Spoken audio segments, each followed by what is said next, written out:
And call to order this meeting of the Santa Barbara Unified School District Board of Education for February 11th, 2014. Dr. Cash, if you'll lead us in the Pledge of Allegiance. Please stand. Ready, begin.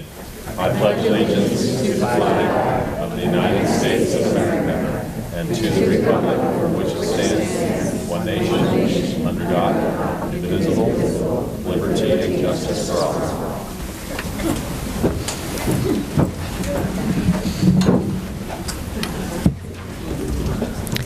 Hay interpretación disponible para todos los que gusten escuchar esta reunión en español. Tenemos los audífonos en la parte de atrás. Gracias. Thank you. We also have headsets for the hearing impaired available. Please just notify one of the staff at the side table here if you need that. Moving on to item C5, introductions, proclamations, presentations, or recognitions. Dr. Cash. Thank you very much.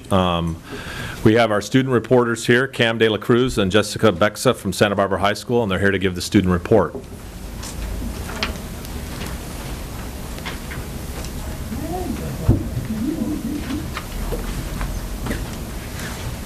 Okay.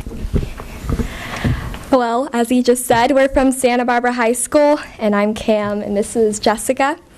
And some of the upcoming events we had at our school was we are currently planning Winter Formal, which is an all juniors class, and it will be on February 22nd, and it is black and white themed. We also recently there's a Tintin competition in the Santa Barbara International Film Festival, and we had 3 students that were selected to be a part of it, and one of them won the award for his film, and it was called Canine Affair. We have DNC's is our student-ran business called Don's Net Cafe, and they volunteer. They are currently working to do tax reports for local families for free, and they are celebrating their 20th year of free tax preparation and is also celebrating being in the first high school in the nation to be awarded an EFIN to file directly to the Internal Revenue Service. And some of the fundraisers we have going on is Pennies for Patients, which is we are raising money to donate to people who have leukemia and lymphoma society, and last year we raised almost $1,000 for the cause. We also have Teens for Jeans, which is going on where we're raising money along with the store Aeropostale, and we are donating jeans and giving our students a 25% off coupon to whoever donates. Some of our recent events we've done is to increase school spirit. We had a $1 game entry where we allowed San Marcos High School, and our game against San Marcos High School, we had everyone who dressed in green and gold we had them come to the game, and we only charged them $1, and we had a great turnout. Last Friday, we had a global leadership conference, which we had 10 juniors from our school go to talk with over 140 leaders from the Santa Barbara County area. And students went on the interview at Santa Barbara City College and were entered for a chance to win scholarships and an all-expense trip to D.C. And moving on to San Marcos High School's report, the students are very excited about the opening of the culinary arts program. Chef educator Donna Barker has quickly created one of the most popular programs on campus. Funding for the launch of the Cafe Royal culinary program was raised in collaboration between the San Marcos High School Royal Pride Foundation, the Santa Barbara Unified School District Nutritional Services Department, and Santa Barbara City College. The Royal Pride Foundation sought out and received 2 grants totaling $75,000 to help launch the program. The grants were provided by the Orphelia Foundation and the California Department of Education. Additionally, several local businesses have already provided generous donations to the program, including the Natural Cafe, the Berryman, Mission Linen, and Jordan's Marketplace.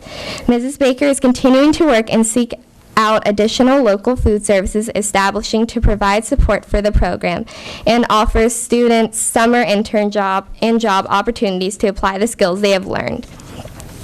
And then the American Choral Directors Association, one of the largest professional organizations for choral arts, has selected the San Marcos Madrigal Singers at the only local group to perform at the ACDA conference to take place here in Santa Barbara on February 21st and 22nd. This is an amazing honor not given to many high school groups. The group will perform at the Fest Park Resort and the Granada Theater. Several San Marcos students were also selected for the ACDA Honor Choir, which will perform during the conference. Congrats to San Marcos students Yurin Wang, Matt Turk, Peter Gregg, and Travis Brachers. They went to 5-0 to win the College Bowl event and won first place overall at the 27th Annual College Math Contest. The 9 out of 10 grade team made up of Alex Baike, Megan McQueen, Annie Mardro, and Philip Norman went 3-1 in their competition.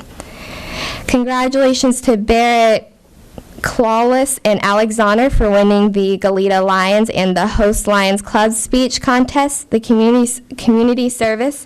What does it mean and why does it matter? These juniors each won $75,000 and will now go to compete against the clubs in Carpinteria for a zone level contest.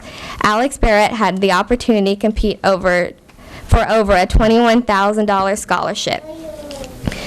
Congrats to Derek for winning the Santa Barbara International Film Festival, the screenwriting contest. This is the third year in a row San Marcos student has won this competition. San Marcos would like to invite the board to come for a campus this Thursday for a great day of athletic contest against Santa Barbara. At 3:15, the Dons and Royals girls water polo teams will compete with the Channel League Championship on the line. Both teams are ranked in the top 10 in CIF-SS. Then at 7 p.m., boys basketball will take the floor in Thunder Hut. The Dons have already clinched the league championship and the Royals are fighting for second place. But pride is always on the line. If you have never been to a San Marcos, Santa Barbara basketball game, you'll need to go. The energy is building second to none, and you never know what the pride is going to do.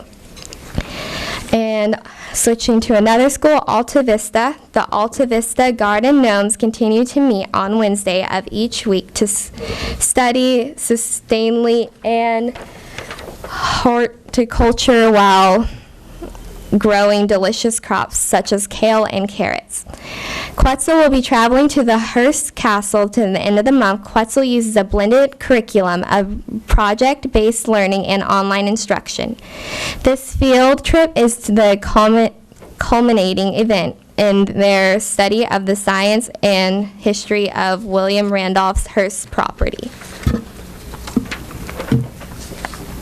So for La Cuesta High School, last week, students involved in La Cuesta High School's Sweet Start program met up with Santa Barbara High School's horticulture class to discuss the importance of honeybees in food production, as well as demonstrate a beehive equipment building lesson. In March, over 40 La Cuesta students will participate in the watershed awareness by participating in the Flows to the Ocean program at Hendry's Beach. For Dos Pueblos High School, over the holiday season, many students donated plenty of local goods to the nonprofit Unity Shop and the Red Cross. Also, for their blood drive, about 100 students donated collectively over 12 gallons of blood to donate to the Red Cross. They also donated over 5 drums of toys and warm clothes to the Unity Shop to help underprivileged families throughout Santa Barbara. They had a penny drive recently, and over the course of 2 weeks, all 4th period classes raised about $4,000. Their annual holiday package was a hit, running from December 16th through the 20th. They currently have all winter sports playing right now: girls basketball and boys basketball, girls and boys soccer, girls water polo, and boys wrestling. Their monthly Beautify DP project was on last January 11th. Their winter formal was last Saturday, February 8th, in the Warren Hall at 8:30 to 11:30. This month's site council met today for them, and they are currently approving a new constitution, which will be discussed by the students and the Senate later this week. Thanks. Thank you. Thank you so much. Thank you. Okay, as board members are aware and members of our community, there's very little doubt that we would be able to do what we need to do in supporting our students without the help of our nonprofit and our service agencies. And we're going to recognize one tonight that's really been helpful at Adams Elementary, and I'd like Principal of Adams Elementary, Amy Alzina, to do the introduction.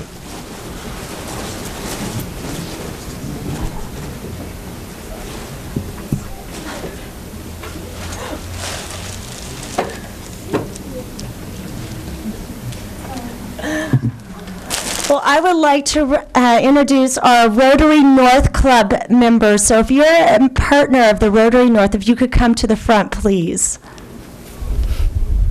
I see our president coming, Stanley Weinstein, Terry, the photographer, right here, Kathy Escobar, former Adams teacher, now Rotarian, Dennis Wade, Tom Jacobs.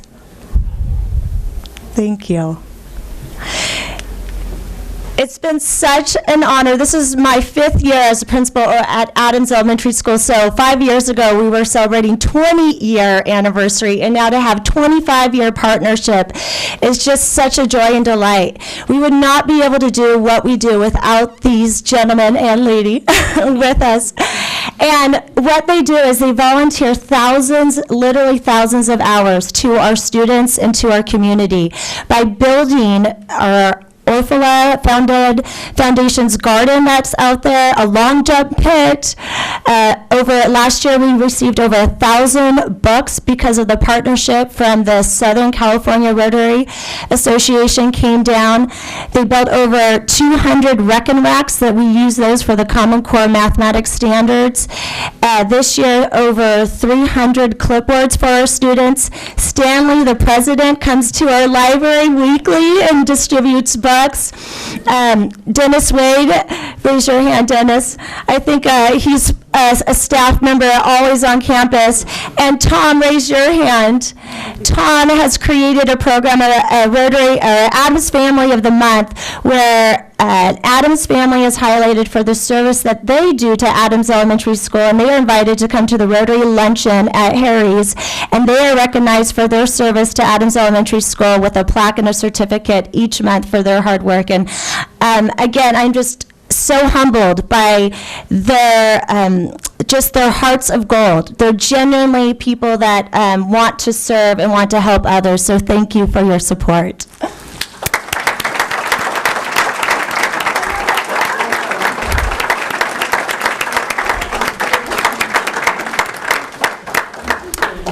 And I would like to chime in because I've gotten to see this up close and participate in many of the activities that you've done. The members of Rotary North, both the representatives here and all of your membership that are not here, that come and volunteer so many hours. I really see it as a model of a service organization working directly with one school. It's productive, it's important, and I look forward to another 25 years. So thank you so much. Thank you.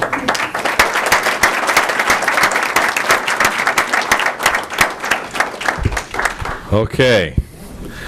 Well, as the community knows, the California Standards Test used to be the way in which we measured student progress and a school's progress toward the achievement or attainment of our state standards. And every year, our district has recognized our highest performing students in the grade level in English, language arts, and or math, and our district's highest scores as well. This group that we'll be honoring tonight, while every group has been very, very special, may be historic, because this will be the last time that we'll honor somebody, or these students, for their CST scores. And it will be 2 years from now that we'll be honoring students for their scores on the Common Core Smarter Balanced Assessment System. So congratulations to all the students and parents that are here tonight. We're going to call your name and ask that you come forward. We'll give you a certificate. We want you lined up here so we can get a picture of all of you together. I want to recognize also, I know we have teachers in the room. We have principals that are here to celebrate the students' accomplishments. And I know we also have a lot of parents here as well to help celebrate their students' accomplishment. And we know that none of this could happen just with the work that occurs in the classroom. We know that principals do a great job and that parents are the first and foremost educators of your children, and they wouldn't be where they are without your help as well. So congratulations to you. So we start with second grade. We'll start with Harding Richard Mayo Gallardo.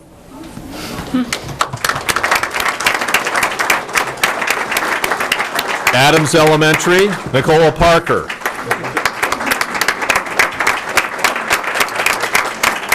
Cleveland Elementary, this is third grade, Jesus Soriano and Isai Zamudio.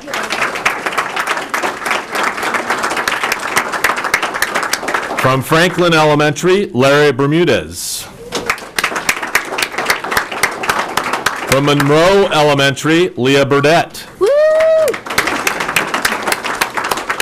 From Roosevelt Elementary, Catherine Klein and Alexandra Tassos. From the Santa Barbara Community Academy, Joshua Diaz. From Washington, Nicholas Luna.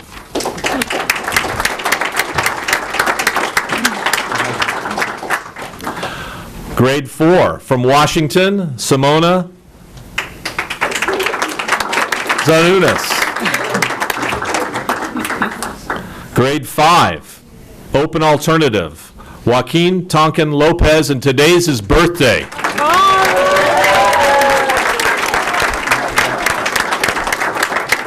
Also, grade 5 from Washington, Talia Ratcliffe and Gina Shapiro.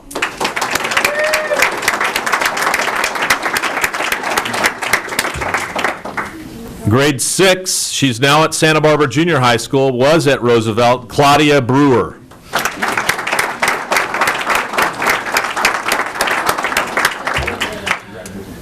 Grade 7 from Santa Barbara Junior High School, Beck Delson. From Lacumber Junior High School, grade 7, Simon Parker. From Goleta Valley Junior High School, Maya Reese. Grade 8, now at San Marcos, but formerly La Colina Junior High School, Emily Perlman.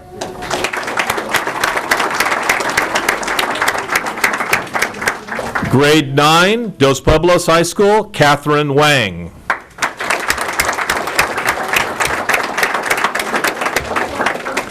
Grade 9, Santa Barbara High, Anna Brewer.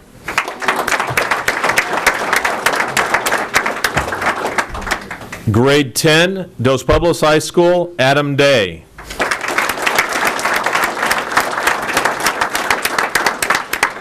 And not with us tonight as he is a student at college, grade 11, Dos Pueblos, Matt Arnold.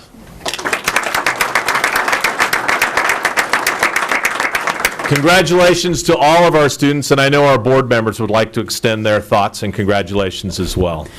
Absolutely, and this is also your photo moment, so hold still where your parents take lots and lots of pictures.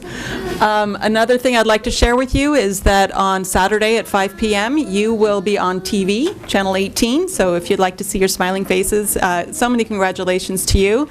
And I know that with your teachers and your parents' help that you'll continue to have tremendous success. Thank you so much. And just wait for the flashes to stop before you before you leave. And we will also just take a quick moment as you leave. We'll take just a 2-minute break because we know that a lot of you need to go home and go do homework, and we'll give you and your parents a chance to exit. So thank you. Thank you very much. This is the best and brightest here in Santa Barbara. Congratulations. Let's give them a big round of applause.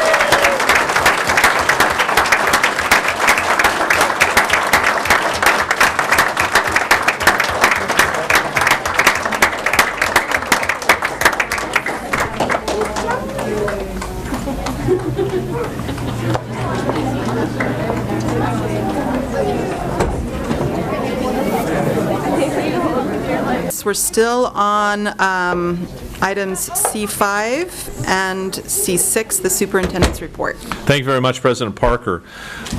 If you've not seen the short video, Where the Wonder Went, that was produced by UCSB graduation students, it's a great video about science education, and includes our own Monroe Elementary School, second grade teacher Julia Bowen, their garden manager Zach King, and Dos Pueblos High School's Amir Abu Shair, and you can find it on YouTube and Vimeo. And it would be very important tonight for us to publicly acknowledge, which has happened before, the work of Amir Abu Shair, who last week he was recognized by the Paul G. Allen Family Foundation as one of only 7 Allen Distinguished Educators from the West Coast. These educators were recognized not only for their excellence in education, but their innovation, and that has to be evidenced by visible student joy of learning and a high commitment to problem solving. Mr. Abu Shair will receive a $25,000 grant and a year-long fellowship with the Paul G. Allen Family Foundation. We did hold a State of Schools presentation last night, and it was about 150 people attended. We will be posting on our district's website the slides that were the basic information presented in that, and I do believe that we'll also have an opportunity to post the video of that presentation as well. Our transfer application closes on February 18th. We have a great opportunity to support and listen to our honor band, which will include elementary and secondary students. It takes place tomorrow, 7 p.m. at Santa Barbara Junior High School's Marjorie Luke Theater. And finally, as you heard, the San Marcos High School's madrigals, under the direction of Carolyn Terrico Brady, will add their voices to the very prestigious American Choral Directors Conference, Western Division. And this conference will be held, we believe, for the first time in Santa Barbara at the end of the month, February 19th through 22nd. And they will, the madrigals and Mrs. TB will present a master class for the Choral Leadership Academy, which will be attended by teachers throughout the western part of the United States. We're very proud of all the work our students do. We're also very proud of this recognition and their participation in this event. And that concludes the superintendent's report. Thank you. Moving on to C7, board comments and correspondence. Dr. Paz? I just wanted to give thanks to Dos Pueblos Engineering Academy because I had the opportunity, along with a couple other board members, to attend the first open house in Spanish, completely in Spanish. And we had, I would estimate, about 100 parents or so. It was great. It was a good event, so just want to give them a lot of thanks on my behalf. Ms. Simone? So I have a couple. In addition to the state of our schools and the Engineering Academy Spanish Open House, we also, several of us attended the Partners in Education breakfast, and one of our students from Santa Barbara Junior High had the opportunity to speak to a crowd of, a few hundred, 500. So that was pretty incredible, and we heard more about the core program. In addition, I had the chance to attend the Milpas Community Association retreat a couple weekends ago, and there was a lot of focus on schools and the neighboring schools on the east side, so you will probably hear more about their partnership with the school district. And last month, one of the subcommittees I'm on, the South Coast Task Force for Youth Gang Violence, if I said it correct, also met, and there was something called the Shining Star Report, and this was a report that Officer Gutierrez went to some of our schools and talked to some of our successful students, and instead of asking like, why isn't school working for you, they asked what at school has worked for you in relation to discipline. So I asked for a copy, but I'm wondering if, Mr. Trina, you might be able to get the board a copy of that, because it was discussed, but I haven't actually seen the report, so I thought that was great.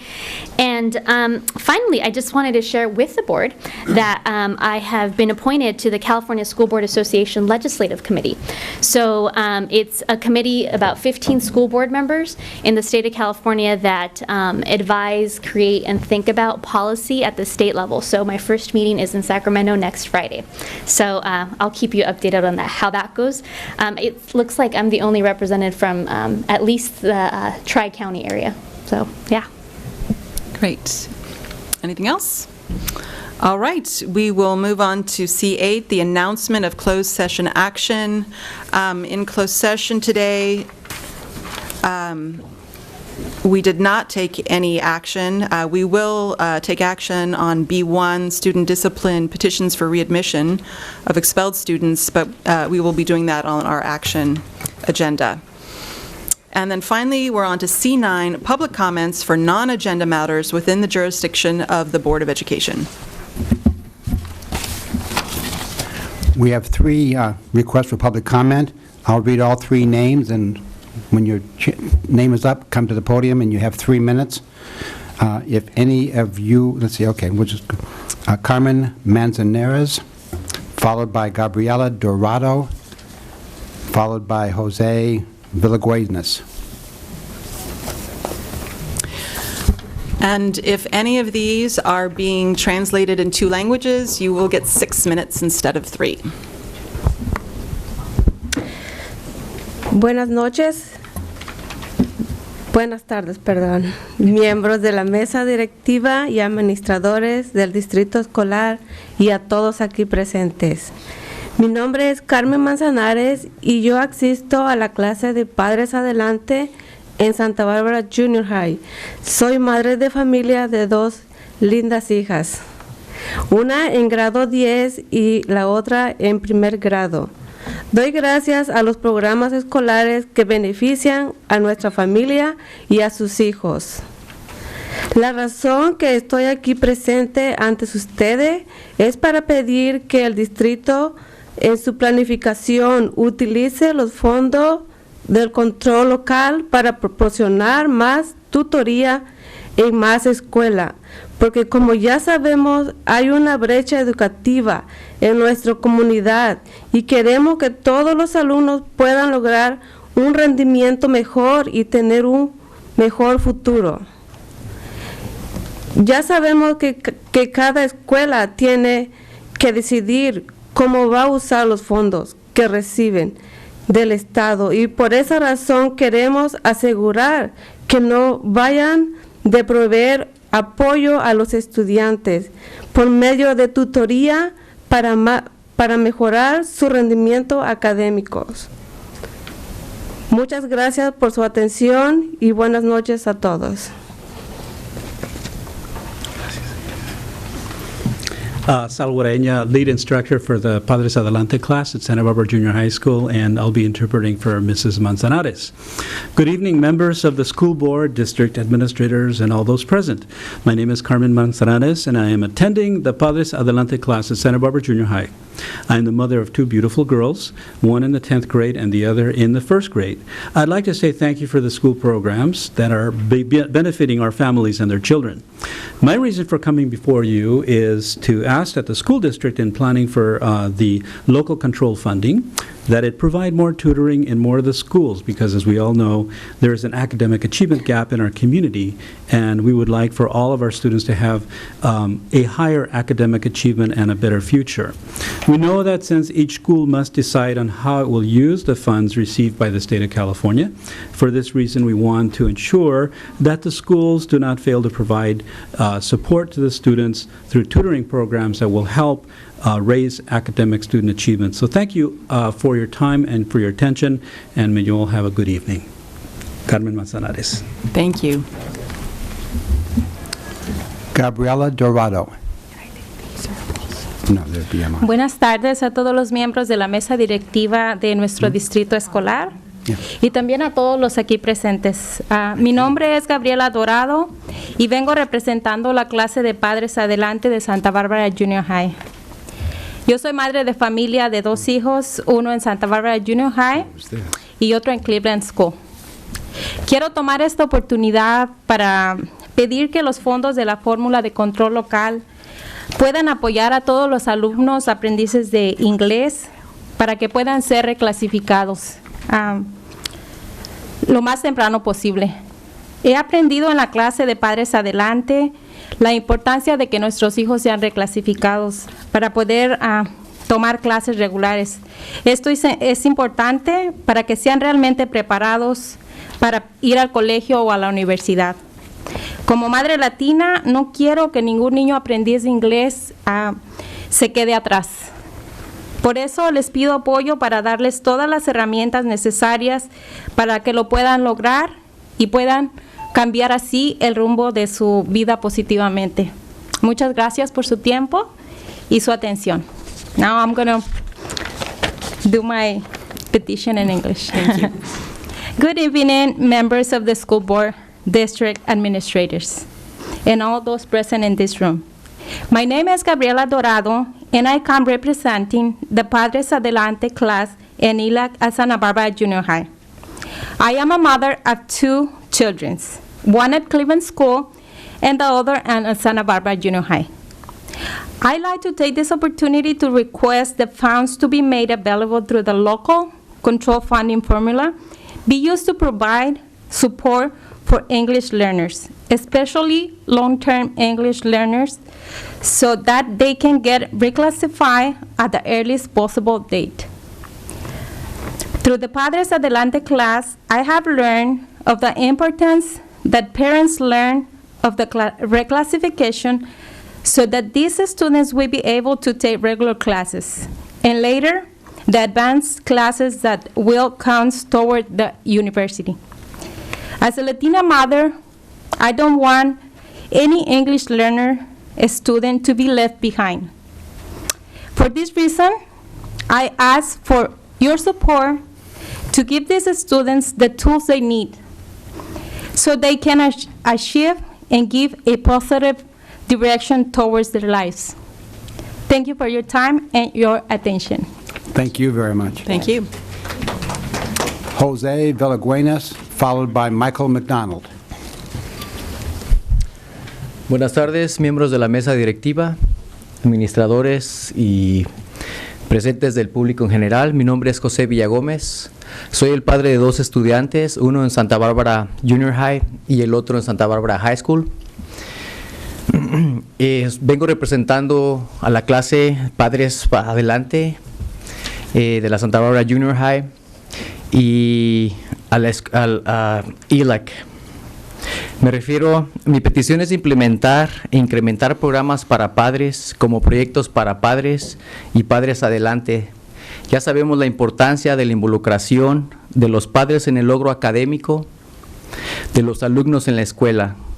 Como esta es una de las prioridades de las fórmulas de fondo de control local, y aún más razón, me refiero a la vitalidad de la familia, padres que aprendan y obtengan las herramientas necesarias para poder ayudar y apoyar a sus hijos. Esto es necesario para que puedan ser personas exitosas académicamente y, por qué no, personas felices en la vida. Proporcionando, entrenando y otorgando, no solo ayudaremos a los estudiantes para que sigan adelante, pero también impactando a la comunidad de una manera positiva. Le damos gracias por el trabajo realizado y a nuestra comunidad y por servir a todas nuestras escuelas. Gracias. I'm going to be my own translator. Good evening, members of the school board, administrators, and the general public. My name is Jose Villagomez. I'm the parent of 2 students, one attending Santa Barbara Junior High and the other at Santa Barbara High School. I come representing Padres Adelante class at Santa Barbara High School, Santa Barbara Junior High, and the school's ELEC. My request is to implement more programs for parents like Padres Adelante and projects and parent projects. We already know the importance of parent involvement in the academic achievements at our schools.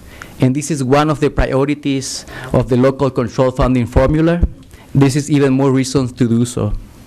I refer to the vitality of the family.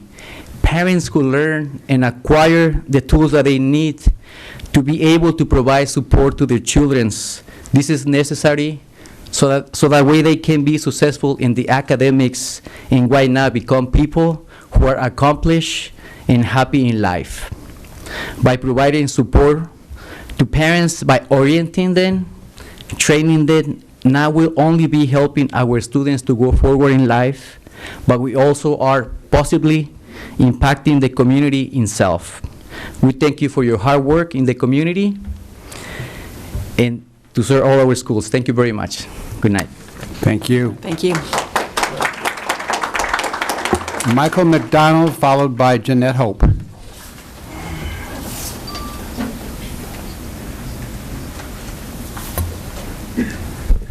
Good evening, ladies and gentlemen. My name is Michael McDonald. I am a fitness trainer here in town. I'm a coach. I coach kids of all ages, all adults. I have trained professional athletes, amateur athletes, and I own my own gym, and I get to see these kids every single day. And on that note, I would like to make a note that I'm obese. Okay, and I would like you to take in that particular word and what that would actually mean. As an adult, we have learned to handle this word with a grain of salt. But what does that mean to a child? Several years ago, the state of California instituted a program in which the kids would be measured for their BMI. The BMI is a non-scientific measurement in which a child will be labeled overweight, obese, out of shape, and ugly. This is not fair. I am a father of a beautiful daughter, and anybody who is a parent could never bear to see their child be called any of these things. And yet, as part of the presidential fitness exam, they are now instituting the BMI. And I talked to several parents, several teachers, several administrators, and very few of them even knew this was happening. I could tell you the injustice of what the BMI actually represents, where it came from. I could give you all the non-science about it. Okay? But how do you explain that to a child? Currently, at the grade level of 5th, 7th, and 9th grade, these are critical ages for these children. The fitness award and the fitness exam was designed to help children stay healthy. Staying healthy is not just about the physical body, it's about the mental body. I have seen kids want to ditch this test, and I empower them by letting them know that they do not have to give that information out. They do not have to tell them the height and weight. That's all it counts, is height and weight. It doesn't matter if you're in shape. It doesn't matter if you're healthy. It doesn't matter what you eat. The BMI basically says, how tall are you? How much do you weigh?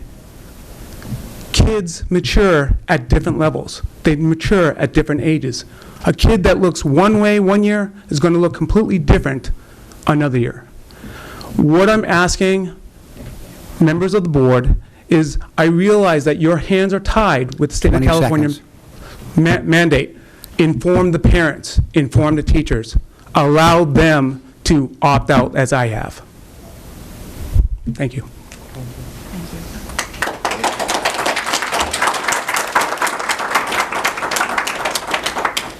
Dr. Jeanette Hope.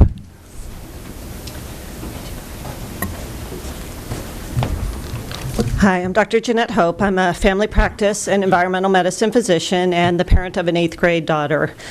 And I think it's a really bad idea to weigh kids in school at any age, but especially in the junior high school years. I know that the belief is that it's done in private and that it's a confidential matter. It absolutely is not. The first thing the kids do when they come out of the room is start to compare to each other. That is going to happen.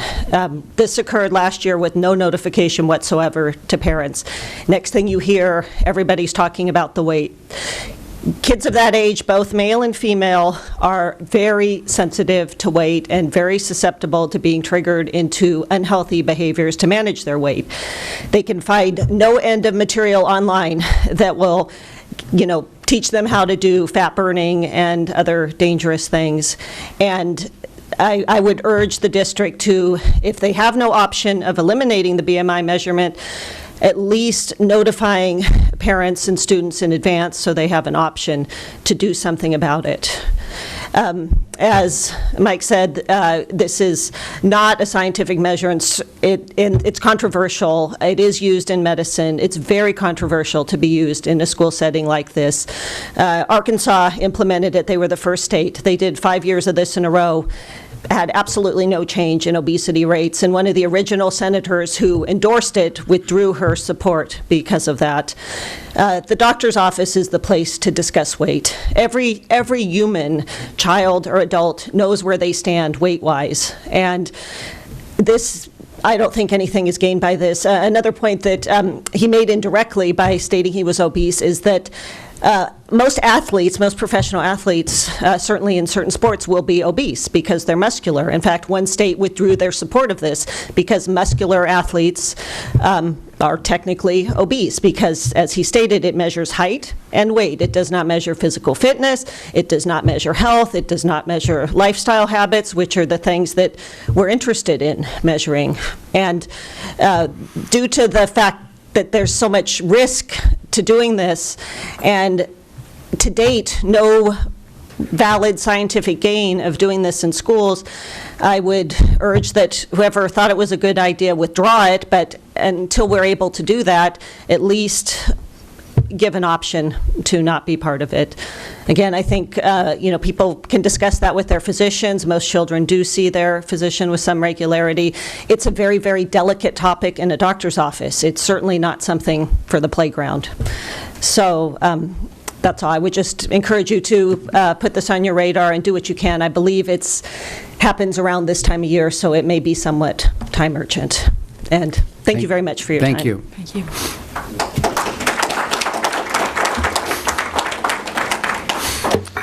Yes, Mr. Herron. Dr. Cash, will you look into that? Yes. Thank you. All right, we are moving on to item DA, the acceptance of donations. Board? I move to accept with gratitude. Moved by Limon.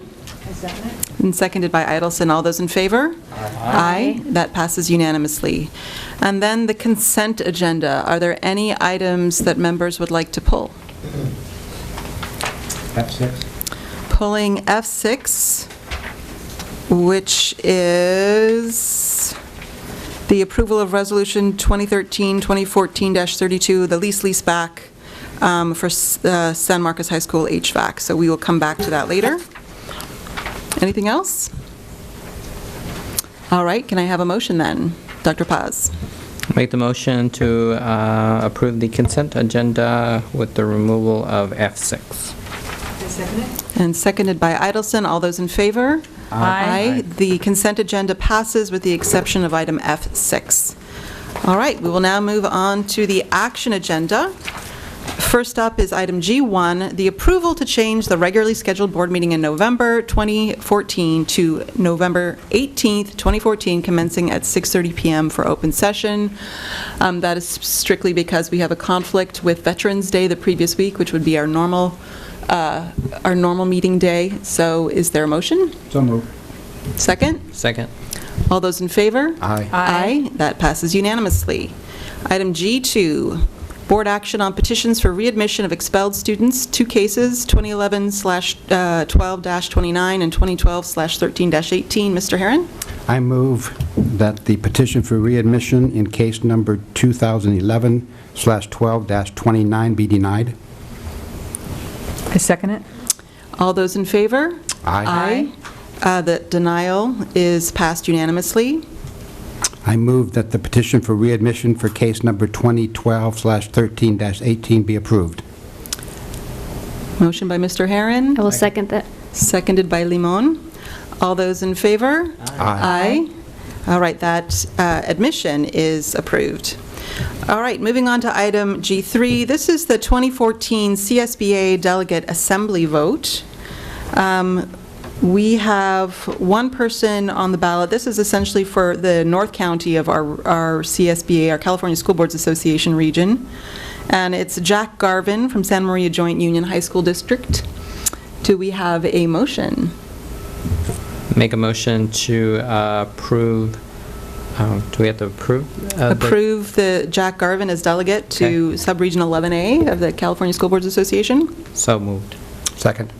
All right, moved by Dr. Paz and seconded by Mr. Herron. All those in favor? Aye. That passes unanimously. Boy, wouldn't it be nice if all of our action agenda went that fast? Oh, Item G4, revised board policy BP 5117, interdistrict attendance for open alternative school. Dr. Cash. Thank you very much, President Parker. As board members are aware, at the last meeting, a conference item was requested by Open Alternative School for the board to revisit Board Policy 5117, the interdistrict transfer board policy. OAS presented a number of ideas in relationship to that.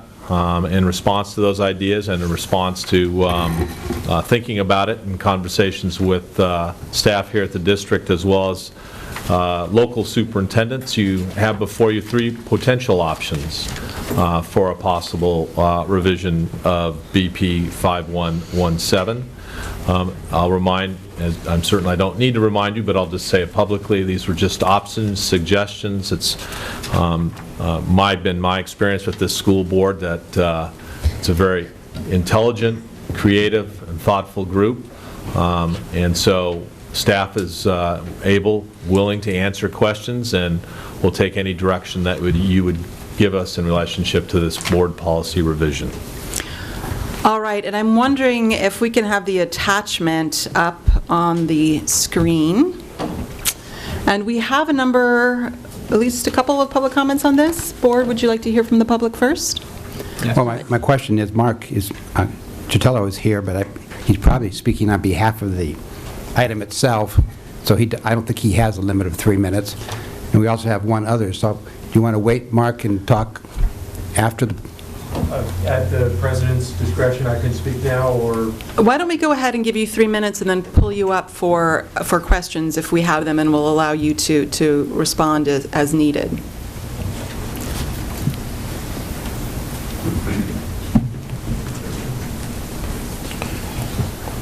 Very well, Madam President, members of the board. I'm Mark Chitello. I'm the president of the Open Alternatives Education Foundation, OAS's PTO.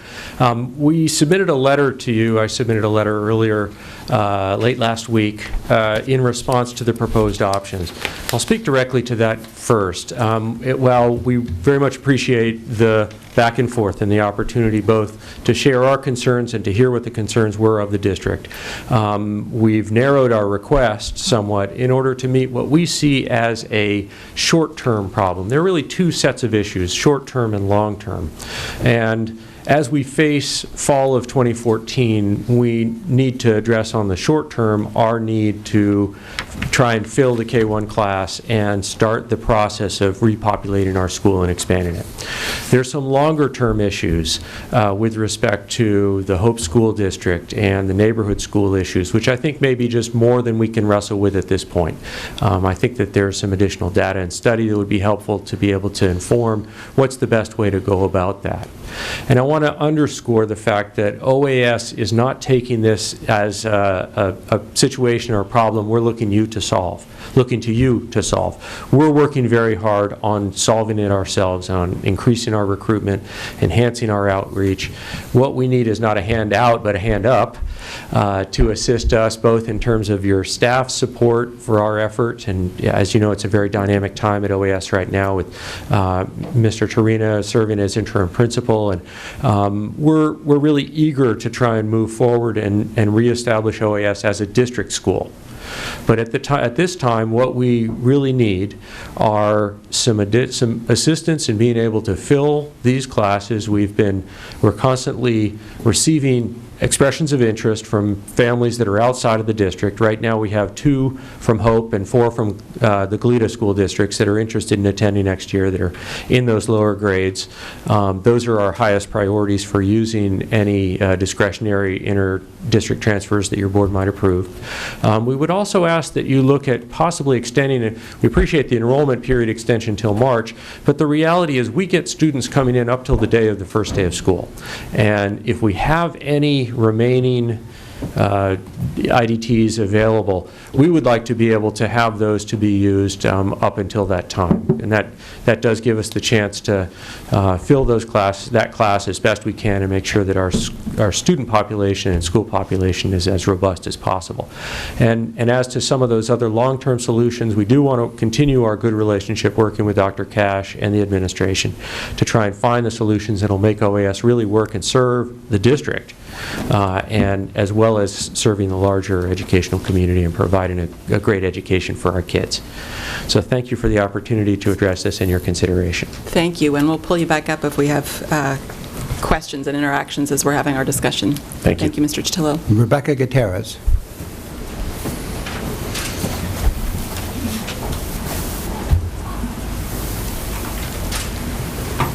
Good evening. My name is Rebecca Gutierrez, and I'm the secretary of the Open Alternative Education Foundation. I'm a parent of a 5th grade boy who loves his school. He loves where he learns, and I wanted to express my support for approving those inter-district transfers to increase our student population. Our school is really, our school model is really based on parent participation at different levels in the classroom and also on our foundation level. And really having more students would enhance our kids' experience in terms of parent participation, but also having a larger student body from which they learn. They do a lot of interactions. They do a lot of activities, the different classes with the different grades, and having a bigger student body would just enhance that experience as well. And so I thank you for considering this, and please take into consideration, and thank you. Thank you. Thank you. Thank you. All right, board members. You spoke last time. All right, I'll speak Simone. first this time. Thank you for the district staff for the recommendations. I have a question for the district. I don't know if it's for Mr. Trina or Dr. Cash, but can you describe to us what the implications are of extending the deadline up until the very end? What happens to the district, what impact does it have to the district and also to the school site? Well, the most obvious impact would be about staffing, being uncertain as to exactly what the staffing allocation or formula would be. We're moving toward, I hope, and with Dr. Christensen's guidance and leadership, hiring our teachers as early as possible, understanding that we're going to get, we think, the best teachers. So, extending that until the first day makes it difficult for us to anticipate staffing. I mean, workarounds to that would be we could hire teachers, and hire them only as a long-term sub, with the understanding that if the students weren't there, that they would be dismissed. They would only, they wouldn't work. Otherwise, if we hired a teacher to assume a position at any school, not just OAS, any school, with the uncertainty as to the number of students, we would have the potential clearly of being overstaffed. So. All right, and then I have a question for Mr. Chitillo. So I noticed that, so first I want to thank you and all of the OAS Foundation and team that has really come together to provide feedback for us throughout this process. I noticed that your letter has a March 27th potential enrollment deadline, and that the district recommendation was the 25th. Is there, I didn't actually know if that was just a typo or if that was, there was really a need for 2 extra days, or 2 extra days made some kind of difference. It was an oversight. Okay, all right, I was just curious. All right, and for me, I've looked at these options, and I would like to explore option 2. And the piece that I'm considering is where it says Hope School District. I would like to hear from board members, because I actually was thinking that it could say something like Santa Barbara Unified School District's secondary boundaries. It's still within our purview, but it does open it up a little bit without opening it up to other districts that are not within our secondary school district. So I'm actually interested to hear from the board what that might be like, what people think about that. And the other piece that I'm not sure that for this short-term solution is something that we will want to explore, but I do want us to maybe track it or think of the numbers. The idea of the students within 2 miles.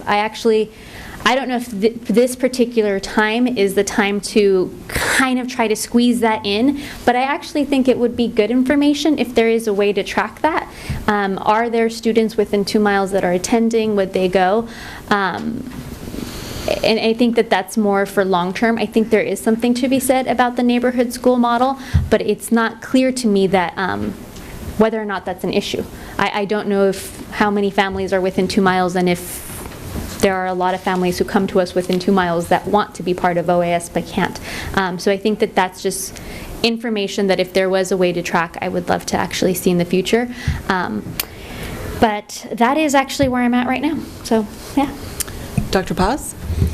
I have a question for my fellow board member. When you're talking about extending it out to the school district, you're talking about the elementary school part of our district, correct? I said Santa Barbara Unified secondary boundaries. So that would go basically encompass the boundaries of our junior high and high schools as well. Okay. So that, yeah, it essentially is Hope, Goleta, Montecito, Cold Springs. I didn't hear that part. I apologize. I would welcome that. I think that would be an opportunity for us to kind of look at this in the year and really give it as full of an opportunity to function. Not including Hope, though, and I don't know if that was your proposal. I think the secondary boundaries does include Hope. It just, yeah. Okay, never mind. Yeah, you're correct. Okay, so I stand corrected. I would also like to look at that as an opportunity. And again, I think it would give the school an opportunity to really start anew, really start fresh, look at it, give you an opportunity, sort of a pause, so to speak, give the district an opportunity to really look at what the situation there. I look at the situation as it currently stands as chicken and eggs situation. You can't really get a lot of students because you don't have that opportunity. We don't have someone who's full-time right now as it stands, and as a district administrator, it's challenging, right?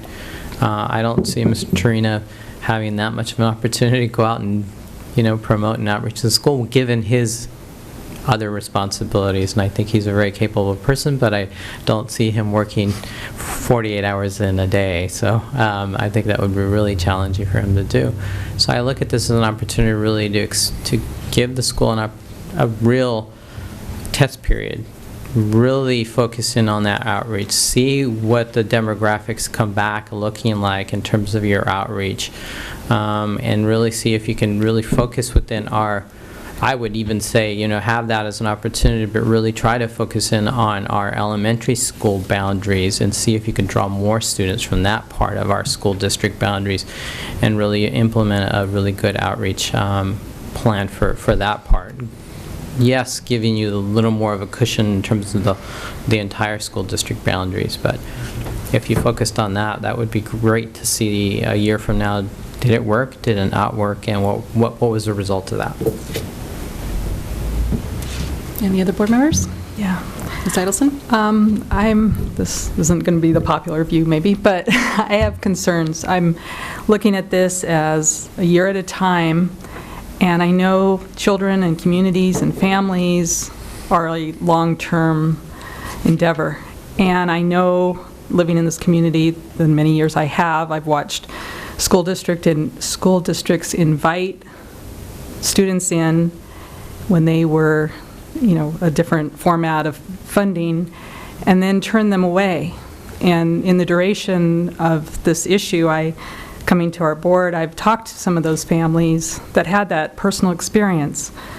And the sense of how that affected them and their children, it was very traumatic.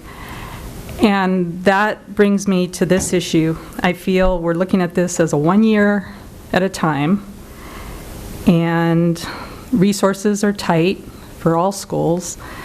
And if we're ADA 1 year, but then we're basic aid another, with the years that we're ADA, we're happy, we're saying, please come.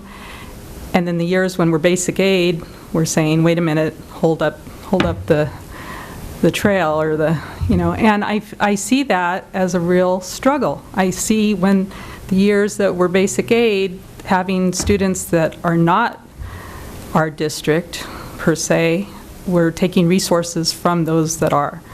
So, I don't want a Band-Aid approach. I think we live in a community where parents do drive students 30 minutes to get to a school of choice, at least very much so. Parents go for secondary schools across town. It amazes me at times, given our traffic. But I think if the program is built appropriately to attract those kids and of choice, parents see this as something, progressive education that they truly want, I think it can be successful. But to allocate a certain number of students per year, I think we're just looking at then issues of, okay, now a sibling comes along who wants to be a part of this community also, and on, and I really have concerns. And this is coming from a place in my experience that, I want parents to have their students, their children, in a community that wants them there. And that concerns me. Mr. Herron?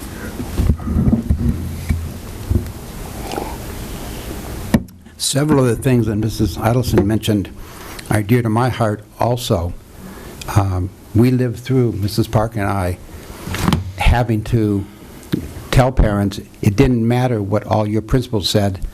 They used to say, you're in this school, you're here forever, and that's just not true back in those days. And so anything we do that allows students in, some school board in the future can say no. For monetary reasons, we're going to change that. And we let a lot of people go that thought they had longevity in a school. Having said that, I'm still willing to try something different here, because this is a situation we made. I mean, we put this school outside our area, and we expect neighborhood schools to some degree, and that almost is an impossibility to be a neighborhood school somewhere where you're not a neighbor. I have one question, I think one. Ms. Limon talked about the effects of additional students, or changing the date from March 24th to, later in the year. We're talking about potentially 10 or 15 district students, because there'll be 15 from outside the district. So the real question is, will 10 more students that switch schools, and they're going to be from kindergarten, but probably from several kindergartens possibly, does that really have a huge effect on staffing, 10 additional schools? From our schools? If 10 kids from, Adams and Franklin and whatever go to, because they're going to, if we only give them 15, they're going to need 10 from our district. That could happen. And so if there's just 10, but if there are 10 students that normally would be in one of our other schools that at the last minute switch, does that have a huge bearing, assuming they're spread out across the district? Huge bearing? No, but I could not honestly tell you it would have no bearing, because if they were all kindergarten, let's say. That's the presumption they'll be all kindergarten. Hypothetical is they're all kindergarten, and there's one from every other elementary school. those elementary schools would not be affected. It would just be OAS. I've never seen a distribution like that, but that doesn't mean I'll never see one. But the reality is that we have an agreement with our Teachers Association in relationship to class sizes, and so I would love to be able, Mr. Herron, to say, you know, that won't have an impact, but the reality is I believe there would be an impact felt somewhere, whether it's just at OAS or whether it's at some of our other elementary schools. I wouldn't know. I think part of the rationale, I don't want to substitute my judgment for Ms. Lamone's, but in relationship to that question is that if it's done at a time in which we're staffing our schools, which the springtime is when we're staffing our schools, we're in a better position to be able to anticipate those potential issues. Okay, I guess the question then also then, if we passed a motion that said March 24th, and 2 days before school starts, a child comes and says, we just moved here, I want to go to OAS, would we arbitrarily say no, or would that be open for a discussion on your part and staff part? Well, if they were students that were living in our elementary attendance area, they would have the right to most hopefully go somewhere if there was room, but if not, no. Okay, but if OAS had room, I mean, if somebody walks in the door at X school, first day of school, and says, this isn't for me, and if I read a lot of the letters, there were a lot of students at OAS coming to OAS after school started because they didn't feel comfortable where they were. Well, I think that's a larger conversation about other policies and practices that the district has employed over time in relationship to neighborhood schools and intra-district transfers. So there would be some discussion. It's just not a black and white situation. Well, there wouldn't be discussion by us unless we were instructed to by the board. It would be black and white for us. But it could be appealed to the board. I think all of those matters are appealed to the board, yes. And then, you know, that is a question I don't know the answer to. Do you know the answer to that, Mr. Trina? Yeah. Okay, well, but we do have kids that transfer once school starts for various reasons to other schools. And I know. Yes, that is correct. I've seen it happen, so I know it happens. Okay. Yeah, for exceptional reasons, yeah. Yeah. So, I mean, I'm totally, you know, I hadn't thought about the secondary boundary possibility. That eliminates Carpinteria, but that's okay. So I think that's a good suggestion. All right. I guess I'll start with the last piece first, just in terms of talking about the deadline. And it really disturbs me that when you talk about exceptional cases, because OAS was never intended to be a neighborhood school. It's an alternative school. And we have at least one other alternative school in the district, and that's Santa Barbara Community Academy. And we cannot talk about changing a transfer deadline into OAS without also talking about the Community Academy being able to do that. I think if we do have the date change to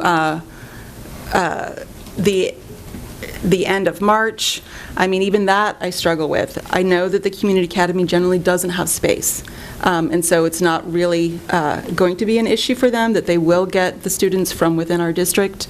But I do struggle with that, which is why you probably can tell that I'm option number one, because I don't like exceptionalism. And one of the things that you'll see in there is it does have Santa Barbara Unified's component elementary school districts, the Cold Springs, Montecito, Hope, or Goleta Union, so that is the Santa Barbara, the larger Santa Barbara secondary boundaries. In general, I would say that I have had a lot of friends go through OAS who have had fabulous experiences and love the school. I am disappointed that this is the first conversation that we're having, that this is the first priority for the parents and teachers at OAS, because what we haven't been talking about is another reason why there may not be parents going to the school, and that is that the school's API is 811. For the students that are there, it is way low. It's far lower than it would be. at any of our other district schools. And even talking about this, for our strategic plan, we have an action step 5, meeting the holistic needs of students. We specifically said that we will support alternative educational options for elementary students when programs demonstrate that students perform as well academically in them as in a traditional classroom setting. So I'm disturbed that we're talking as a first priority about enlarging the school without having the first priority actually be about improving the academics at the school and being able to demonstrate that. And when I look at a model progressive school, I look just south of us to Carpinteria, the Carpinteria Family School, which has a dynamic parent involvement. It has about 75 students. It is not larger. It's actually smaller than OAS. It's located on the Canalino School, but it is a separate school, and their API is 925 with the same student body that OAS has. And so I feel like this is the second conversation that we should be having, not the first around OAS. So that bothers me. Another thing that really bothers me is that OAS's student demographic is 25% Latino. And that's why I deliberately included that second paragraph, and I think whichever option that we end up with, if we're looking at option 2, it's redundant. We have this in other board policy about students looking at the demographics and making sure that we're demonstrating equitable access and representation. We have held our secondary academies and programs accountable. I think it has really been a huge oversight of this board to not have looked at OAS. And when I looked back in the enrollment data, 2007, when OAS was open, it was 22% Latino. Our district is 70% Latino. And I feel like, especially since we've just gone through this huge conversation around Santa Barbara Charter School, that it's very hypocritical for us to be addressing and trying to increase enrollment without addressing all these components at least first, and then looking at increasing size. So that disturbs me. I do think it's really important, for whichever option we choose, that we add in that second piece of language if you want to eliminate the other programs that I know will be coming forward and saying, why can't we have this? Why can't we have this? We have certain people that are coming to us, and you allow this at OAS. I also think that for option 2, 15 students this year will end up being over 100 students in 7 years. So it would be 40% non-district. We want Santa Barbara Charter to become a larger district school, and here we are doing the opposite for OAS. And so I think that if the number should be less than 15 at least. So that's where I am. If we support option 2, I would support going to the larger the larger secondary district boundaries. I would say less than 15 students. March 25th is probably an appropriate deadline, and to add in at least the language of the second paragraph of option 1 without defining them. Just saying alternative elementary schools and programs, or just say, get rid of the first sentence and just use the second sentence, as per BPAR 67, and it's not 67-181, it's probably 67-81. Yes, it is. That's a typograph. Yeah, alternative schools and programs must demonstrate equitable access. Ms. Limon. So I appreciate hearing from all the board members, and I think you've all raised good points. And I love the idea of including the second paragraph in it, and I'm totally fine with that.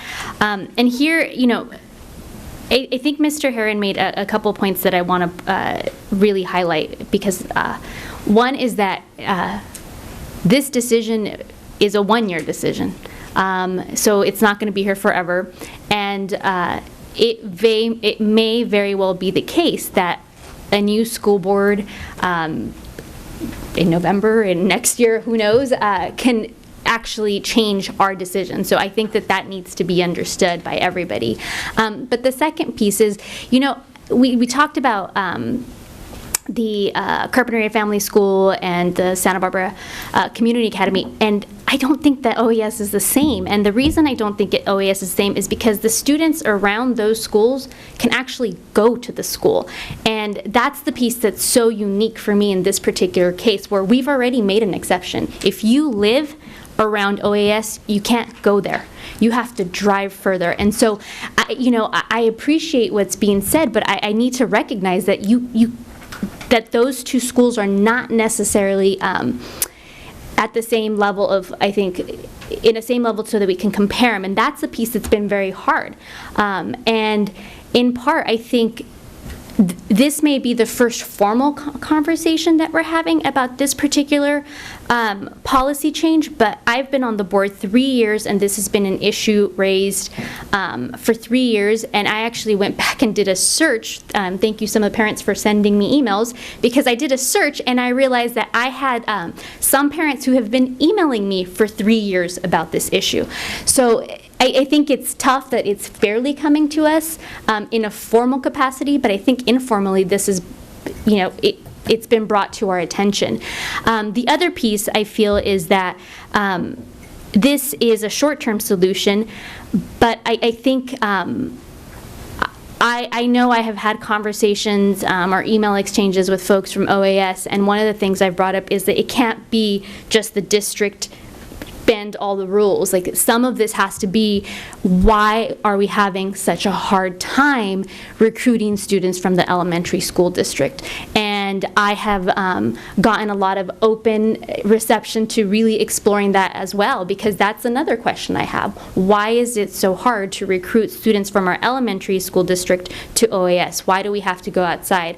And so I have folks that I've talked to who have said that's a fair question. We need to do that on our end. And so I think, again, for me, the exception's already there. The schools we've talked about can draw students that live around there, but this school can't, and that's going to be hard. And we need to think about, as a school district, what does that mean? While, again, not all the responsibility can be on the side of the district, it also has to be with the OAS community, which, I'm being told is going to really try their best to try to address this. And my hope is that soon enough we'll have more clarity too on the OAS leadership as far as how that individual can play a role in this particular thing, because it really sounds like it's staff and parents right now driving this, and that's, there's leadership that's needed there as well. Dr. Paz? I know we've had a conversation. I've expressed the same concerns that my fellow board member, Ms. Parker, has raised in terms of the diversity issue. And that is a concern of mine going forward. It will continue to be. I think we've expressed the same concerns when we had the recent charter renewal at Santa Barbara Charter School. So I think, it is a concern. It's always going to be a concern for us. I don't think we are shy about saying that. And so that's something that I think we're going to need to work with you to continue to address, and I look at the outreach and going out to the community as part of that effort to try to get a larger, more diverse student population. I think that's a critical thing for all of us on the board. I think the other part that we're raising is sort of the longer term piece, which I know in your comments tonight you made the clear distinction that we're really addressing a short-term issue, and it is a Band-Aid issue. I think I recognize it as a Band-Aid issue. We're not really addressing sort of the root cause of why you're at, why you are at the place you are right now. But we are here, and we're dealing with it now, and this is the reality. And there's nothing being hidden in terms of that. And this is the request we're dealing with. I think as tonight, after we deal with this issue, we will obviously have another conversation about OAS as we move forward and try to deal with it in terms of the long-term issues that have been raised through this conversation, through a lot of viewpoints, and I think that is something that I think we don't have the time for tonight, but we certainly have to address as we move forward. Ms. Idelson? Two things I just want to ask Dr. Cash. is there any possibility of a site within the district boundaries, elementary district boundaries for OAS? Is that off the table completely? Well, all of our elementary schools are very impacted. Most all of them, except for Roosevelt, have multiple portable buildings already on their campus that have been taken away playground space. La Goleta Valley Junior High School houses the Santa Barbara Community, the Santa Barbara Charter School. La Cumbra houses the Santa Barbara Community Academy. Santa Barbara Junior High School houses a whole host of programs, including CalSoap and our GATE. So the reality is the only space we have for it really is where it's currently located. They were at Parma at one time? Right. And that's no longer... Parma's too small. Okay. Okay, and then just one other point. In looking at the... OAS would have to go the other direction in order to fit at Parma. All right. In the board policy 5117, as it currently stands, 1, 2, 3, the allowance for inter-district transfer, an issue I have with this also is that it's very student-centered when you read this, that it's looking at it from the student. And by making an exception here, we're looking at it from the school. I almost see it as a school survival-centered look. I mean, it's saying, how can the school best function, as opposed to looking at it for the individual student. So in a way, I think by making this exception as a board, I think we need to think about what is our district transfer stance on this. Are we seeing it, as a school-centered issue, that we want, what's best for the school, but not really looking at the individual student? Whereas I see if we build the program, then we're attracting students based on what their needs are. So that's in my mind also. Mr. Herron? I guess I definitely think it is a survival mode. I think we need to get more students at that school. How we do it, this is a partial way to do it. But I'd like to make it clear to the parents, it's going to depend upon the parents. The district has no obligation to go out and promote the school to the highest degree possible and spend resources and time and energy. And I don't think that's going to happen to the degree that, I don't want the parents 6 months from now saying, well, the school district didn't do enough. You only gave us a half-time principal. Well, for 100 and some students, that's all we can afford. So I don't think you can look at the school district, if this goes through, to be the vehicle that's going to make your school better and larger and more successful. We can do our part, and Dr. Cash and his staff can do their part, but there's going to be a transition with looking for a new leader of the school. That's going to take time. All this is going to happen by March 24th. I mean, that person's not going to be in place. Mitch is not going to be able to be the spearhead of that. It's going to be up to the parents to make this happen if it passes of some change. So just want to make that clear that it's survival, but I think it's in the hands of the parents to make it survive. All right, when I listen to the board majority, this is what I'm hearing, and I'm going to read out some revised language to see if this is where a board majority is at. What I'm hearing is that more people are interested in option 2. Ms. Chate, if you want to put that back up again. With the following revisions. So it starts off with, for the 2014-15 school year only, students wishing to attend open alternative school who live within the boundaries of the Santa Barbara Unified School District secondary, let's put it this way, Santa Barbara Unified School District secondary boundaries? Secondary boundaries? No, within the Santa Barbara schools, I don't even think of it as a secondary district anymore. Make it your language right there. Yeah, but we could be the Santa Barbara Unified's component feeder elementary districts, we could use that. Within the boundaries of the Santa Barbara Unified School District, which Encompasses the whole thing? the whole thing. Okay, let's do that. So within the boundaries of the Santa Barbara Unified School District, may enroll up to how many students? Do you want to leave it at 15? 15? 15 students for the 14-15 school year. As a result, the intra-district transfer deadline will be extended. Now, it says to March 25th, 2014. I would propose that it would actually be just the end of that week, which is, but there's another question there. We are on, is that the week that we're on vacation? Spring break, yes. That's during spring break, so that probably also doesn't make sense. I'm sure Mr. Torino will be hard at work, but... Is the district office completely open that week? I just want to be sure. It would Every day but Friday. Right. Every day but Friday. So not the Friday then. So maybe it should be the Thursday of that week. Does that make some sense? Actually, the nice thing about it is people could... That would be the 27th. All right, then let's make it March 27th, 2014. In September 2014, the superintendent will provide the board with a report reviewing the results of this change in BP 5117. Then the next paragraph would say, as per BPAR 6781, alternative schools and programs must demonstrate equitable access and representation of underrepresented student groups or provide a comprehensive plan to achieve this goal. Is that what I'm hearing? Also move. Moved by Mr. Herron. Second. Seconded by Dr. Paz. All those in favor? Aye. Opposed? No. That passes 3-2. Thank you. Madam President, may I just address one issue? And that is the ethnic diversity at OAS. You cited 25%. We have 51 out of our 131 students are self-identified as Hispanic and Latino. It's nearly 40%.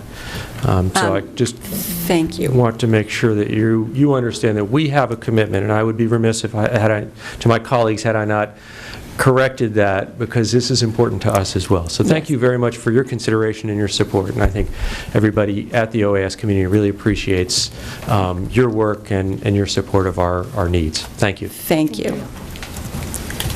All right, we are now moving on to item G5, and this is the approval of new technology acceptable use policy for students. Dr. Cash. Yes, thank you, Madam President. I'm very sorry, as I shared with you earlier, Mr. Rickman has a family engagement, couldn't be here tonight. You've seen this already once. We didn't receive any questions regarding the draft that was sent to you previously, and so it's here before you tonight for your approval. And if there are questions or revisions that you'd like to see made, we'd like to get this approved as quickly as possible. We'll bring it forward with any changes at our next board meeting. Ms. Libon. I have two questions, no changes. And I don't know if we know them, but for the elementary one, it actually has a place for the kids to sign, and I'm just curious, like, at what age they get to sign? Like at kindergarten, do they get to sign? Or? I think so, yeah. Yeah, I was just curious. I think maybe at TK if they or can where actually they sign. where they can, I didn't know if it was when they can read they can sign and their parents sign in between. I was curious. And then I'm just curious if we look at, I guess, the secondary one. If you could, which ones of the I don't know if it's under there, communication, privacy, honesty, safety, learning, I think that's the one. But I'm just kind of wondering where social media falls in. So if we have like an issue with social media, which one of those points can we refer to as this being the one that kind of covers? All five. All right. And that's it? Those are my questions. Other board members? Yeah. Mr. Herron. Just a naive question. What happens if a parent or child doesn't sign this? They have no access to technology. Okay. All right, I have revisions. So on page 1, in the first box where it says, we value communication, therefore I will. And then under responsibilities, I'll note that there is a second S in responsibilities that's missing. Use language that is pertinent and appropriate when submitting academic work then it should be participating in online forums and working collaboratively. So adding INGs to those two verbs. Will you be able to send this to me? Yeah. Okay, thank you. Yes, you don't need to take notes. I will send this on. And then for the last section on responsibilities, for the technology values, the general chart, I would add under the values, we value respect for the law and for school and personal property, therefore I will. And then I would add a bullet that says, comply with copyright laws and software licensing agreements. That then gets translated out to, on the elementary section, on number 6, it's currently respect for school and personal property, so that's where it would be respect for law, school, and personal property, and add a sentence at the end that says, I will respect copyright laws and software licensing agreements. And in the secondary text, on number 7, where it says copyright, I would say where it says, I agree not to violate any copyright, I would change that to I agreed not to violate any copyright laws or software licensing agreements. If the board is okay with that language. That's fine with me. Yeah. And I will email that to you, Dr. Cash. Thank you very much. I'm a fast writer, but Yeah. not Mr. that Herron. fast. I'll move approval of the new technology acceptable use policy for students with the amendments per Mrs. Parker. Second. All those in favor? Aye. That passes unanimously. We're moving on to item G6, which is the approval of the Memorandum of Understanding for the Santa Barbara Charter School. Dr. Cash. Really want to thank, I thought I saw, oh, he's here. Yeah, Dave Weissman, the Director of Operations for Santa Barbara Charter School. I saw you earlier, Dave. And Dave and I and Meg and a lot of people have spent a lot of time going through this to make sure it meets our needs, both of the Santa Barbara Charter School and the Santa Barbara Unified School District. And I believe we have a document that reflects that. We hope to bring forward soon our facilities use agreement as well. So, absent any questions by board members, I believe the Santa Barbara Charter School and the Santa Barbara Unified School District are ready to enter into our Memorandum of Understanding. Dave, do you have a question? Not a question. Good evening, everybody. Thank you for letting me be here. I actually just had one tiny little change that we didn't catch, and it's not very substantive, but let's record it. In the very first paragraph,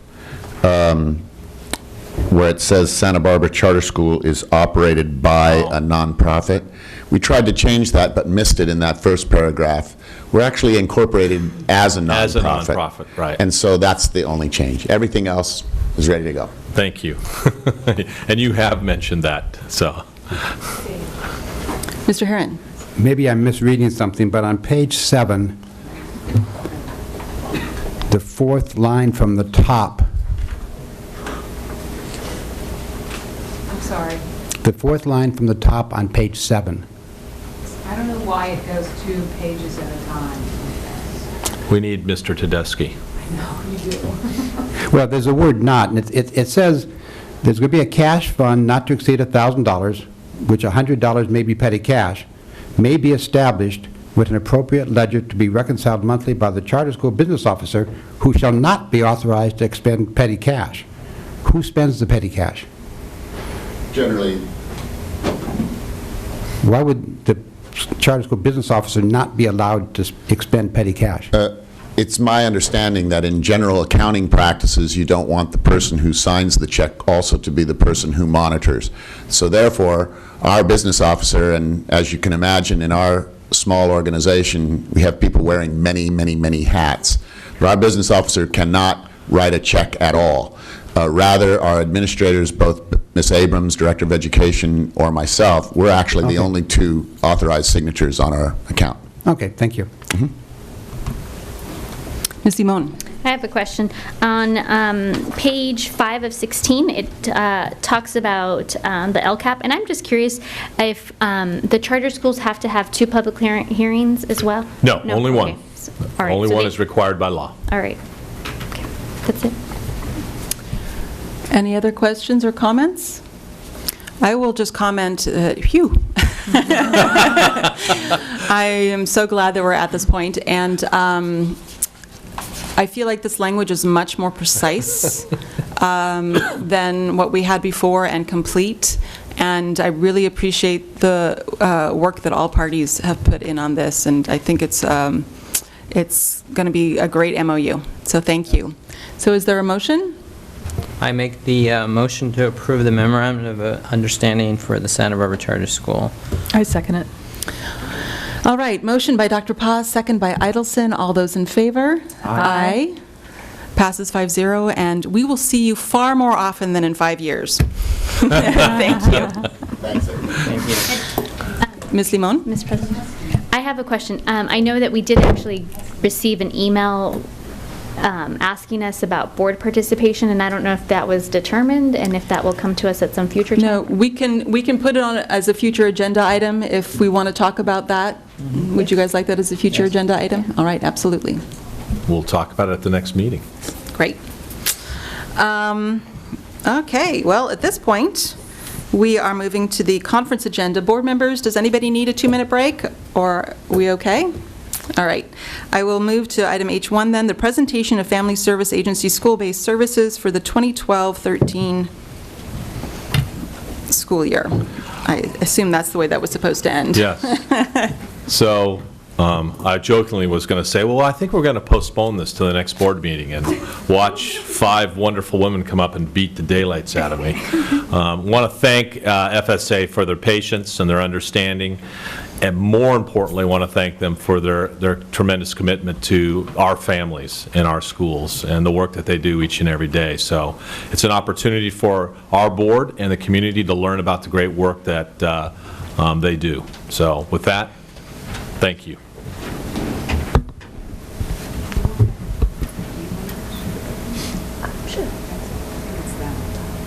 Thank you. Hello, my name is Natalie Garcia, and I'm the School Services Supervisor for Family Service Agency, and I'm here to present on the school-based counseling program.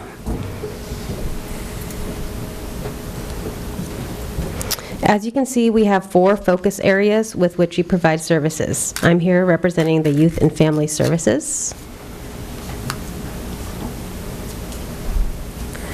Our school-based services are provided by our school-based counselors, school social workers, intensive in-school therapists, and family advocates. And this is a breakdown of some of the roles that the different positions have.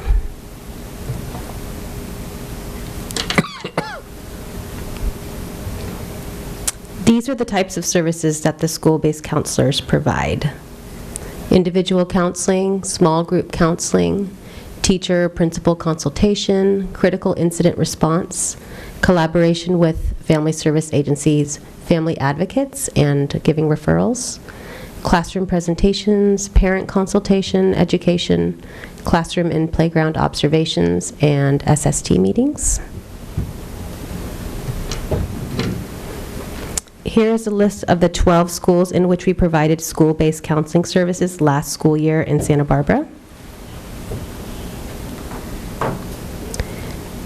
We work collaboratively with the Council on Alcoholism and Drug Abuse, as well as with County Mental Health, also known as Alcohol, Drug, and Mental Health Services.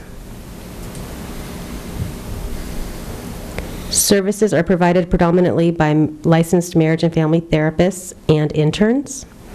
There were 15 school-based counselors and school social workers last school year.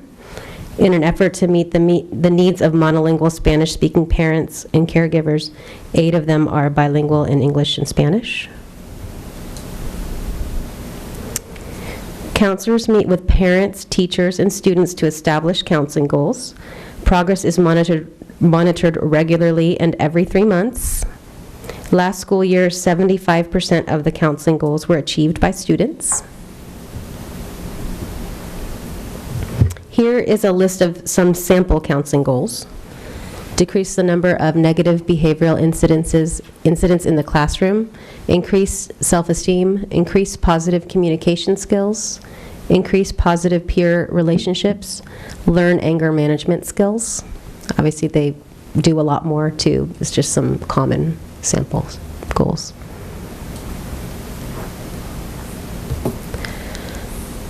Some data. At least 50% of all children referred for counseling include underlying factors of physical, sexual, emotional, drug, or alcohol abuse within families. 262 youth received individual counseling and support.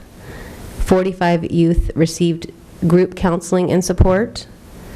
In addition, 423 students were seen informally by school-based counselors, and school social workers connected with 193 families last school year.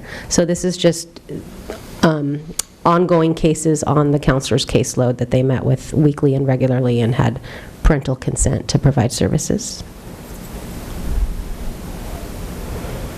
FSA facilitated 15 counseling groups throughout the district. 61 students received support through Medi-Cal funding. Parent satisfaction surveys are sent to every parent, and 95% of parents were very satisfied with the services received. These are just some quotes that I gathered directly from principals regarding our school-based counselors and school social workers, as well as the services provided. A counselor is a godsend. She fills a critical void that we would have if she were not here. Staff look to her with great respect, and so do I. Let me try and count the amazing ways counselor is a wonderful asset to our school. Thank you so much for this vital service and for setting us a top professional. Counselor is flexible and professional. She knows her students and she knows her work. I love having her on staff. And we have a lot more too, but would take up too many slides. And so this brings me to the next part of our presentation, where Ashley Irving will discuss the Family Support Services Program. What's my magic button? This one right here? Yes. Okay. Okay. I'm Ashley Irving. I'm the Family Support Services Program Manager. Through the Family Support Services Program, we provide the community's vulnerable children and family with a powerful continuum of care designed to meet basic needs as well as provide long-term prevention-based strategies for the overall strengthening of the family unit. We ensure our services are linguistically and culturally appropriate for the families we serve and that they are tailored to where they are most needed, whether that be at one of our family resource centers, in the community, or in the home environment. As you see here, services include case management, information and referral services, parent education, developmental screening, health insurance enrollment, and one of our most recent additions to our program is actually CalFresh outreach and application support. To showcase just some of our outputs last year, our program served 2,741 families. Of those, 257 received our intensive case management services. 213 health insurance applications were submitted on behalf of young children within the school district. As you'll see, 71% of the applications were accepted, and that's actually probably much higher because of the delay in getting the results from the actual application. So I anticipate that it's actually higher than that. During this time, last year, we were co-located on 6 elementary school campuses while also serving the corresponding preschool sites and other schools and preschools where we're not co-located.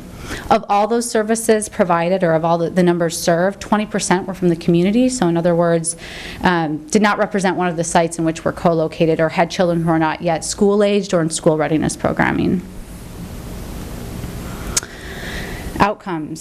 So our strategies have proven effectiveness and changed the trajectory for many families, establishing a safety net to prevent crises from escalating and establishing a foundation for lasting change. Last year, we utilized 2 methods for evaluating our program's effectiveness. The success of families receiving case management services was evaluated by the Family Development Matrix, an evidence-informed and strength-based assessment tool used to guide service delivery, celebrate accomplishments, address barriers, and measure progress over time. Through this, we were able to quantify the success of our families. The bar graph here illustrates a few examples of areas where our programs saw growth. For example, community resource knowledge. So at intake, 47% of families identified as stable or self-sufficient in their ability, in their knowledge of, and their ability to access resources in the community. Within 6 months, that had increased to 100%. Another example would be that at intake, 59% were able to adequately provide clothing for their children, and within 6 months, that had gone up to 94%. So there's some other examples. We have 21 indicators in which we assess over time. Here's just a small snapshot. We also use parent satisfaction surveys that we collect annually to just get feedback, and there's some specific questions as well as opportunities for parents to provide subjective feedback. FSA provides services and resources that are well matched for my child and family. 100% responded, often or always. This is something that we reference constantly throughout the year to see what do we need to fine tune, what do we want to tweak, how can this inform what we do next year. The success of families has been closely correlated to the strength of our collaboration with other public and private entities, including our very important relationship with the school district, thus allowing for an integrated and comprehensive approach to service delivery. As an example, last year in recognition of Child Abuse Prevention Month, we facilitated an event, Children Matter, and partnered with Franklin Elementary School, Calm, and Santa Barbara Rape Crisis Center, Santa Barbara Public Library, and Sandcastle Music together to offer a family-focused event founded on strengthening protective factors within families. And this was a really kind of warm and fuzzy, one of those really just lovely events that we were able to connect with 150 people and just have it really be geared towards the family engagement piece. So that was just one example of many of our successful relationships and that we rely so much upon and we're very grateful for. Thank you for supporting Family Service Agency. Thank you so much. Board members, any comments? I'll just say that I have, many times over the years, I've looked back in district archives of the board contracts and what's going on with the board, and I have seen the FSA going back decades. The relationship with this district has been extensive, very, very long, and I know always really appreciated. I think it's fabulous for you to come and share our data with us so that we understand when these come forward to us for approval how important it is. And it's not just something that we rubber stamp as it comes to that we're really thinking about it. I personally think that the work that you do is tremendous, so thank you. And Dr. Paz. I know how important the work is because I actually work with Ashley. And I just want to say thank you for all the work that you do because I see it in my work and I see it through the evaluation results and I get to see it kind of firsthand, not always firsthand. And I, previously in my previous lives, when I was working in carpentry, I worked with FSA, and so I have only high praise for the work that you do. And I've seen it in my own eyes through the, having to supervise an employee who was an FSA employee at one point in time. So I thank you for all your work, and the results speak for themselves. Yeah, I think they do. Thank you. Mr. Herron. Yeah, I'm just curious. The one bar chart that I really liked was the clothing going up to 94%. How do you accomplish that? Really through our partnerships in the community, anything from Catholic Charities to Unity Shop, Operation School Bell is one in which we're able to really link families to different clothing opportunities. And a lot of them are throughout the year. Some of them are very seasonal based. And so, our staff are just really well informed, and we're constantly making sure we're staying on top of changing resources and changes to programs and eligibility so that we can link folks effectively. And there can be a lot that actually goes into getting a family identified, getting them to their appointment, to get their clothes fit, and so it can actually be quite a daunting amount of work, but the result is so rewarding when you see a child that is appropriately uniformed for school. So that's really, I think, what our role looks like in that process. Thank you. You had the right answer. I mean, I know firsthand with a wife that's totally involved in Operation School Bell, the work that does go into that. Right. And I would like to mention to the school board that the Assistance League is celebrating their 65th year this year, and they've done a lot for the school districts for many, many, many years. So maybe it'd be appropriate at some point to recognize the Assistance League for their 65th anniversary. Thank you very much. You're welcome. Thank you. All right, with that, we will move on to item H2. This is the Santa Barbara Teachers Association sunshining the initial proposal to negotiate with the Santa Barbara Unified School District for the 13-14 school year. Dr. Cash. Well, Dr. Christensen is going to respond to both of these next two items. Okay. Yes, in accordance with the collective bargaining statutes under which the district negotiates with employees, the Santa Barbara Teachers Association intends to bring forth a proposal to bargain terms and conditions for the 2013-14 school year. Pursuant to Article 16, Term and Effective Agreement, each party agrees to reopen salary, employees' benefits, and two other items for the 2013-14 school year. The additional items are hours and conditions and class size. All right, and this is actually not really a time for board comment on this. This is simply sunshining it. We'll have opportunities to talk about this further in the future. And let's go on to item H3. This is the Santa Barbara Teachers Association Sunshine initial proposal for the successor agreement between SBTA and the Santa Barbara Unified School District. Dr. Christensen. Yes. In accordance with the collective bargaining statutes under which the district negotiates with employees, the Santa Barbara Teachers Association intends to bring forth a proposal for the successor agreement in bargain terms and conditions for the 2011 through 2014 agreement between the Santa Barbara Teachers Association and the Santa Barbara Unified School District, which will expire June 30th, 2014. Pursuant to Article 16, Term and Effective Agreement, each party agrees to reopen salary, employee benefits, and four other items. The additional items that will be open include Article 6, Hours and Conditions, Article 8, Safety, Article 9, Special Needs Students, and Article 10, Class Size. All right, and again, this is the sunshining of the initial proposal and not a time for comments or questions. So we will be seeing this in the future. Thank you very much. And moving on to item H4, the discussion of board-certified behavior analyst services for students in the Center for Therapeutic Education, CTE Regional Program. Dr. Cash. Thank you very much, Madam President. We are in our work toward creating a larger continuum of services for our students with special needs. Are operating the current Center for Therapeutic Education programs at all three high schools.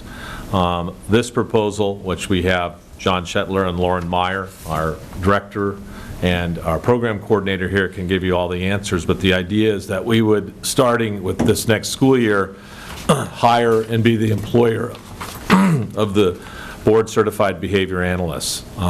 So, Mr. Shetler and Ms. Meyer are here to answer any questions that you may have about it. We would like to bring it forward for action at our next board meeting if there are no questions and the board wants to go that way. Board members, any concerns, questions? Mr. Herron.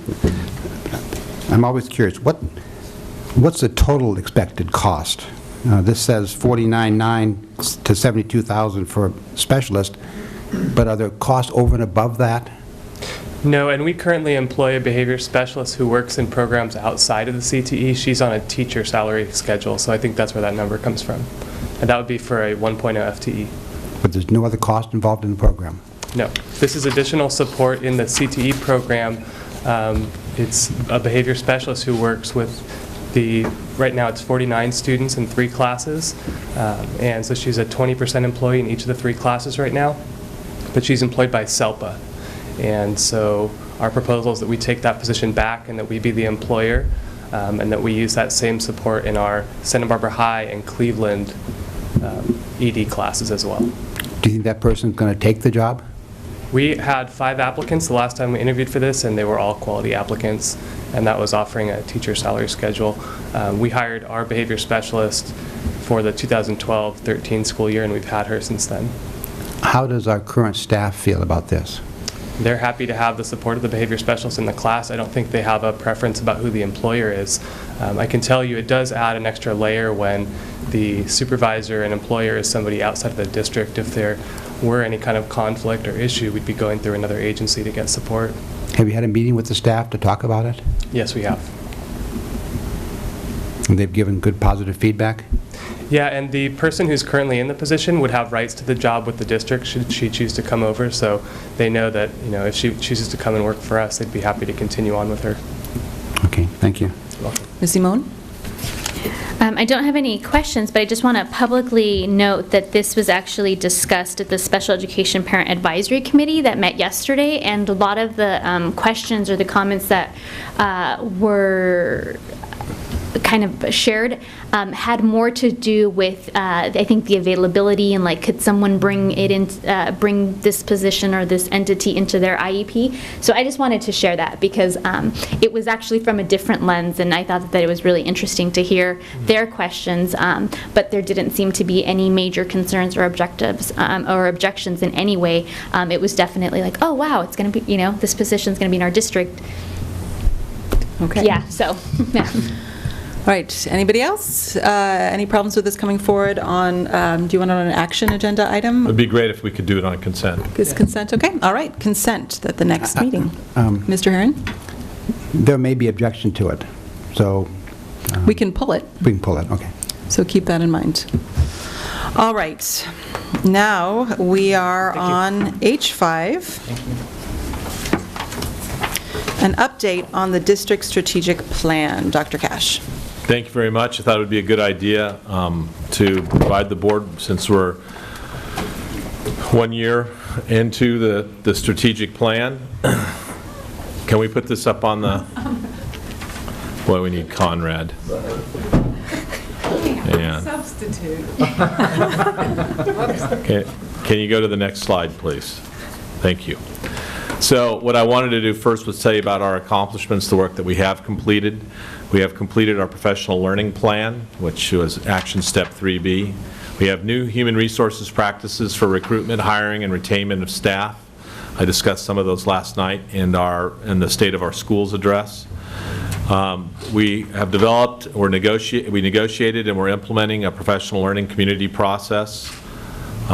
We have increased our parent-family engagement strategies primarily in our elementary schools, and we look to do the same in our secondary schools systematically. Some of our secondary schools have done a better job than others in relationship to engagement strategies. Next slide. We have addressed the majority, over 70% of the items identified in the FCMET technology report. You'll have a report from Todd Rickman on the specific items contained in that report sent to you. We have made, we believe, good progress in the FCMET special education report, and again, that report also will be brought forward by our special education assistant superintendent, Helen Rodriguez, at hopefully in March, if not March, April. We have completed the assessment of our needs for all district facilities, a comprehensive assessment. We now have an assistive technology plan for special education students, including we have a program coordinator who one of her primary functions is to work with parents and students in assistive technology, and that's Deborah Grant. You're not on the right slide. Go back one. Thank you. Boy, we really do need Conrad. We have professional learning plans for staff in the areas of transition, inclusion, and differentiation. You heard at the last board meeting a very comprehensive report about the work that we've started in the area of inclusion and transition. And you have been presented also through correspondence the plan for differentiation that we've started, in particular with our gifted and talented students.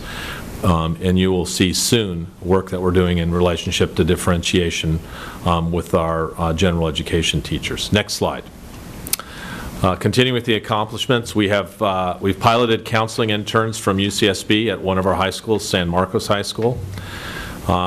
We have every secondary school is utilizing a common learning management tool, and we have, I believe, I wish Mr. Rickman could correct me, I think we either have 2 or 3 elementary schools that are using that. And when I met with the elementary principals last week, there was evidence that many more were interested in getting that implemented in their school as well. The next slide. The work we have in progress so far is that we're working with our Institutes of Higher Education teacher education program. We want them to change to reflect our needs that we have identified in the Santa Barbara Unified School District, and Dr. Christensen has started that work, done a lot of work in that direction. In particular, working with their education teacher ed programs in the areas of cultural proficiency, technology, the Common Core, professional learning communities. We have a draft of the bilingual communication plan, which you've seen. We're very close to presenting to the board a completed bilingual communication plan. Additional work in progress is the school's use of the learning management system. We have not done the work that I had hoped we would have done in this next one, the school's development of process to ensure no student is anonymous. Some schools are ahead of other schools, which I guess you would expect. Some schools have done a really good job in this area. Others still have work to do. In the area of cultural proficiency, we have, I don't know, the 5th or 6th draft of a plan. And we are very close to being able to bring that forward as well to the board in relationship to the work that we hope to do over the next 3 years to ensure that every classroom, every school in our entire district is culturally proficient. Next slide. This one has really been tough. The Visual and Performing Arts Committee put together an incredible strategic plan, but it contained an element that would have been impossible for us to implement, and that was bringing back a 7-period day to all the junior high schools. So I'm in the midst of working with our junior high school principals to try to come up with an alternative to that in order to present to the Visual and Performing Arts Strategic Planning Committee. It's been difficult. We are in the midst of developing additional measures to provide a more complete description of student achievement and success in our schools. We believe the local control accountability plan is a good first step for us in that direction. One of the things that we have to work on, if not required by the change in California standards to Common Core, is how we reclassify our English learner students, and we're looking at a very different way in which we're assessing English acquisition and in English knowledge and content areas in relationship to that. And it's a stimulating conversation with lots of opinion. Wall-to-wall technology classroom infrastructure. We're not quite there yet in having all of our classrooms be representative of technology learning environment, so that we don't have a situation where students in one room have an experience that students in the room right next door could never have as a result of the technology in the classroom. We're close. All the schools I visit, I kind of make a mental note of the rooms I see that don't have any technology, and not every room probably is going to have technology just because of what may happen and the content that's being delivered in that room. But in kind of, I use this word carefully, in kind of a standard classroom setup, this should be in every room. One-to-one computing program in 25% of the district schools. Well, the board approved our pilot program in 4 of our schools. I was in the basement this afternoon watching. They wouldn't let me do it, probably smartly, put the iPads in the protective cases. So that process is going on right now, and you'll get a full report at the next board meeting from Mr. Rickman on the deployment. Well, we're not using the word deployment. We're using, I can't remember now. Somebody didn't like deployment. They felt it was too militaristic. But rollout, something. We are identify and support gifted and talented education training programs. I really want to thank Dr. Drotti, and working with Sandy Robertson, our secondary gate program coordinator, have done an excellent job. I was in a state of shock, quite frankly, when I saw who they were going to get and come and deliver this professional learning to our teachers. One is Dr. Sandra Kaplan, who is a world-renowned expert in differentiating instruction and gifted and talented education. She's also a professor of mine. I couldn't believe we were able to get her to come up to Santa Barbara. Very fortunate for our teachers. Expand and evaluate character education, anti-bullying, health and wellness programs. Really thankful for the work that Mitch Tarina is doing in this area. We have, we're close to, I don't want to announce it, but close to a partnership that would include some nonprofits and UCSB in how we can systematize some of our character education and anti-bullying, in particular evaluating effectiveness of some of the local programs that schools are doing. What we don't want to do is just say one size fits all, every school's exactly the same. Want to take advantage of the idea that we have school principals that understand their community, what works best for them, but what we want to do then is provide them as the district the support to understand if those programs work. So we're working on that. Expand restorative approaches to at least 50% of the district schools with a plan to have 100% by year 5. We did expand from Santa Barbara Junior High School to Santa Barbara High School, all of our high schools. And then our plan is for this spring, we're sending teams from Cleveland, Roosevelt, Washington, Dos Pueblos, and San Marcos High Schools to Denver. This will be our last trip to Denver because we will have built such a significant capacity here locally that we'll be able to provide our own training. And we have an incredible teacher on special assignment, Aaron Harkey, former Santa Barbara Junior High School teacher, who has really taken this on under the direction of both Dr. Drati and Mr. Turina. Next slide. More work in progress. We want to continue to expand our partnership with Thrive and finding ways to expand the educational achievement for children ages 0 to 5. We're really excited about our early childhood network that we've established under the direction of Dr. Madrigal and Ms. Robertson. They had a great first meeting, great second meeting I heard about. I wasn't able to attend. And it'll be interesting to see how this work unfolds in the current legislative session with the bill pending in relationship to universal, whether it's, you know, we're going to call it universal TK or universal schooling for 4-year-olds. So that'll be kind of interesting. School climate surveys, developed and implemented. We haven't done that, though I believe we've found a resource. We simply don't have the capacity internally to be able to do that, but I think we've found a resource that's going to help us get those surveys drafted and sent out, something we know we need to do. The California Healthy Kids Survey is fine, but we only assess 5th, 7th, 9th, and 11th grade students, and while that's a dipstick assessment, I think we want to value the input of all of our students, all of our staff, and all of our parents, and give them the opportunity to participate in a climate survey. We are in the midst of developing a comprehensive facilities master plan.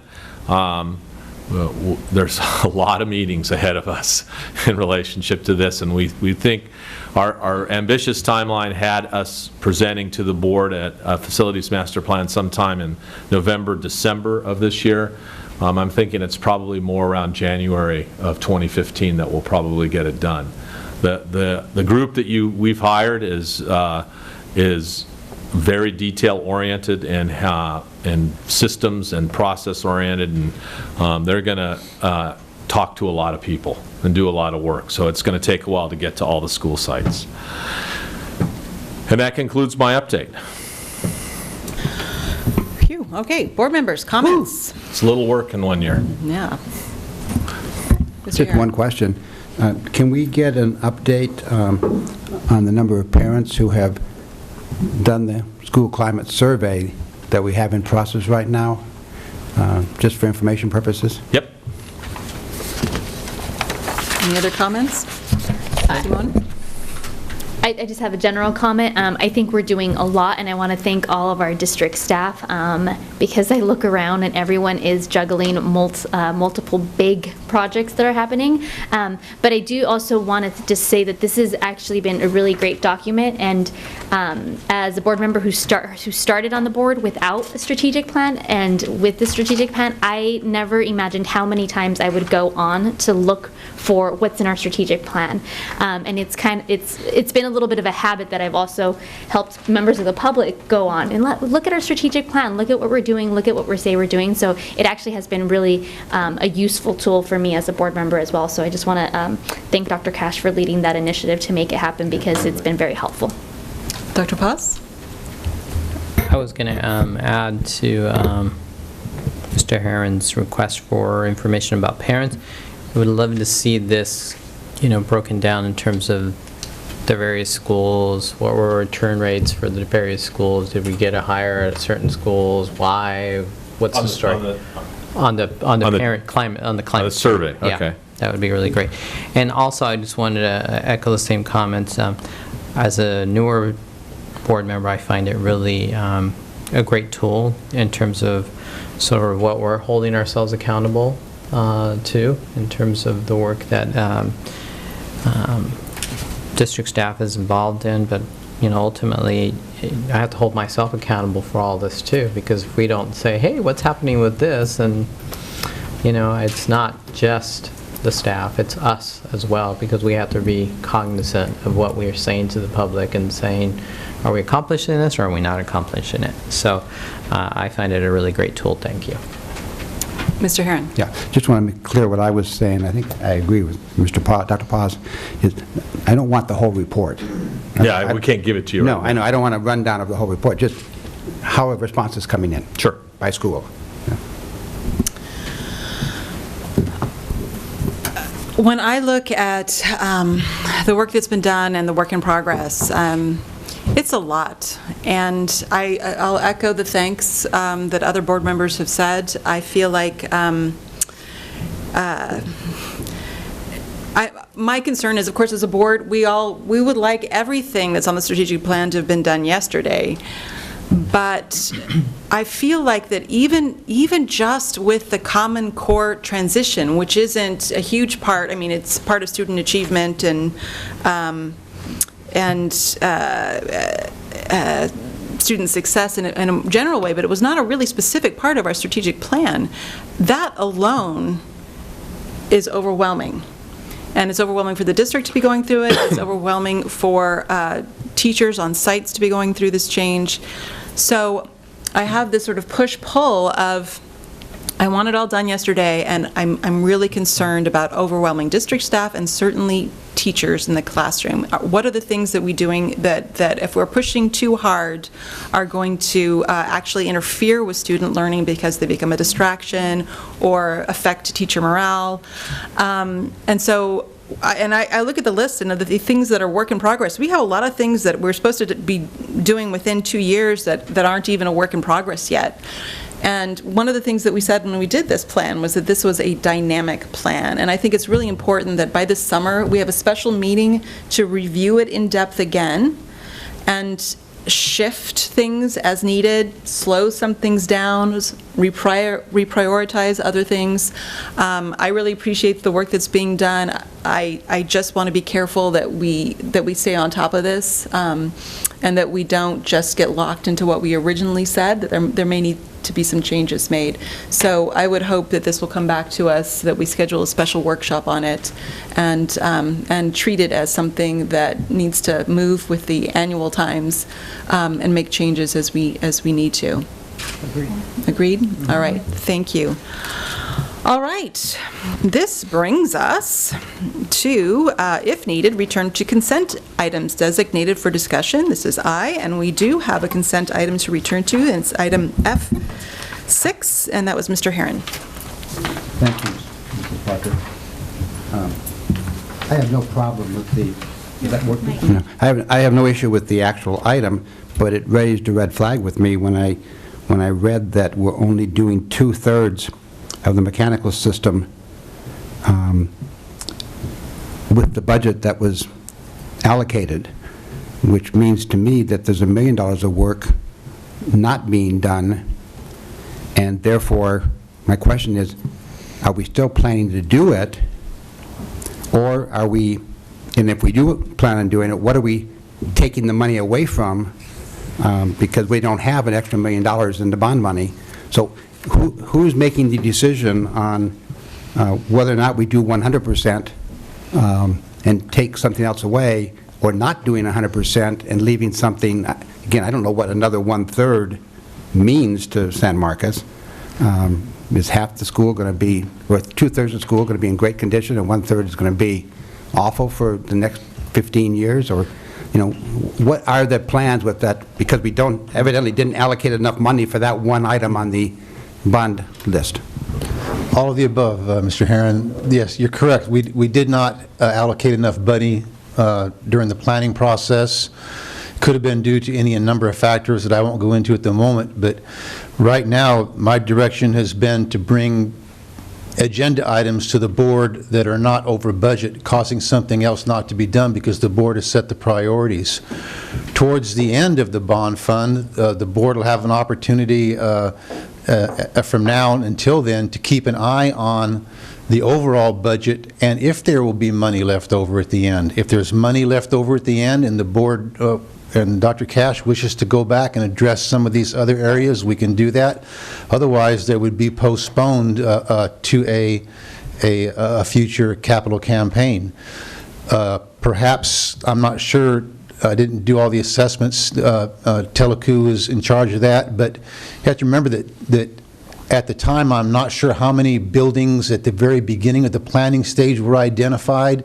Then you go out and survey once you start progress drawings and doing the investigations with a mechanical engineer that wasn't part of the planning process, paying somebody to go in there and say, okay, these are the systems we have, this is how we need to change it.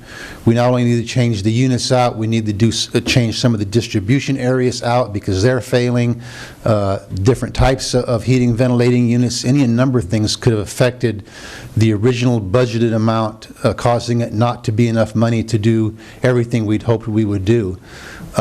We are doing the areas that are priorities that are in the worst shape, and just as there are a lot of things with this bond issue that didn't make the cut when the board allocated the available funds. Yeah. But I guess that brings my question. Somebody's made a decision that not doing this 1/3 of the project is the least important thing on the list. Well, no, the decision was that this project was originally budgeted for X amount of dollars. It's been determined that it's going to cost more than that. As a result, the money that was allocated for it is only going to accomplish 2/3 of what could be done. It will be Mr. Hetjunk, it'll be our staff and the contractors that will make the kind of the detailed decision on what are the priority items within that need to get done, and what systems can be left unaffected that aren't going to. We're not going to engage in a project that's going to leave San Marcos in the lurch. They'll make very strategic decisions about what can and should be done and what can be left for another day. I mean, those are decisions we have to make in almost every project we engage in. I agree, but somebody's going to be making the decision that on the laundry list of things that we approved, none of them are well, they're all more important than the other third at San Marcos. In other words, well, the question I would ask then is, does the board want to review that list every time an issue like this comes up and reprioritize the list? Part of the issue in relationship to that is that we're marching down the road because we want to complete the projects within a 36-month time frame. We've engaged Telecu in order to help facilitate that, and I believe the community expects us to accomplish those projects. Well, I guess I just would ask, is somebody looking at it and saying, you know, the $1 million on this item is more important than 2 or 3 items still left on the list? In other words, are there things that could be dropped off that are less important than this one function? And I have no comment on it. I don't know if it's good, bad, or indifferent. That would be a tough decision to make as to what's more important, because our infrastructure is in such dire strait of need of upgrade that almost everything we do is important to keep the building watertight, the roofs, the heating, ventilation, our infrastructure for technology. My main purpose of pointing this out was that if it appears on a list in a future capital campaign and somebody goes, wait a minute, you're telling me we need $1.2 million to do HVAC at San Marcos? I thought we did that with our last bond issue. No, so I want to make sure that everybody understands that there's a need there, and that when they see that this has been done, they don't think it was done completely for the whole campus. Just as we do with a lot of our roofing projects, we'll be prioritizing which buildings are in the worst shape, and with this bond issue, we will not do all of the roofing needs that the district has. There's another good example. One of the things that we do is we meet every month, and we go over every project, and those are the kinds of questions that I ask. What, roofing's a great example. Well, we've allocated this amount of money for the roofing. It's not going to do all the roofing at La Colina or Goleta Valley Junior High School. What roofs can it do, and why are we choosing those roofs instead of, other buildings' roofs being done? Yeah. I understand totally. I want to point out, somebody's made the decision that 1/3 of San Marcos is not as important as anything else on the list. I'd prefer to say we made a decision to bring projects to you that are a commitment that are within budget. Okay. I'll move approval of Item F6. F6. And this is the resolution approving the lease-leaseback process, adopting plans and specifications, and authorizing execution, delivery of site lease and facilities lease and other acts relating to the San Marcos High School HVAC modernization project. Is there a second? I will second. Ms. Simone has seconded it. I'm just going to add that I appreciate that you are memorializing this in public to address it in case of future needs, because I know that there are other projects going on where you're reducing the scope because of costs that we aren't even hearing about. And, an example is at La Cumbre Junior High. I think that there are plans not to renovate the chairs on the balcony because it costs too much. And these are things that I think that they're happening, and you're making good judgments and these are things that we can bring back later, what's most important. I see that happening on the administrative side. I also appreciate Mr. Herron, because I feel like we kind of do need to look at that list, and not necessarily every time, but maybe on a quarterly basis, and we haven't seen it, and not for it to we haven't seen it in a while, and just not necessarily at a board meeting, but just on the board brief.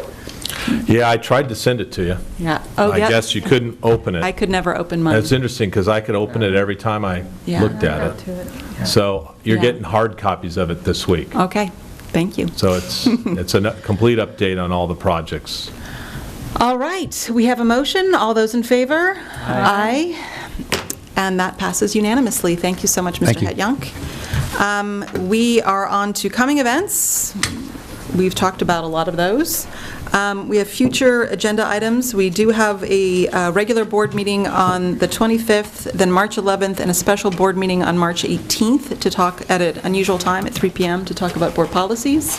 Anything else to add, Ms. Limon? It's actually for future events. I just want to remind folks that this Sunday, February 19th, there is going to be a Menudo Festival at Franklin School, one of our schools that has really embraced this whole community thing. And it's actually being put on by PAL, I believe, or the Explorer program. It's the Explorer program, but always a nice reminder that some schools are really embracing the community feel event. And that's this Sunday, the 16th? This Sunday, is that the 16th? Sorry, 16th, sorry. yeah. This Sunday, the 16th, and it's from 9 to 2 o'clock.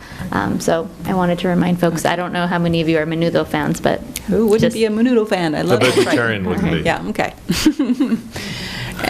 Anybody else? All right. If there are no objections from my fellow board members, I will now adjourn the meeting. Thank you. Good job.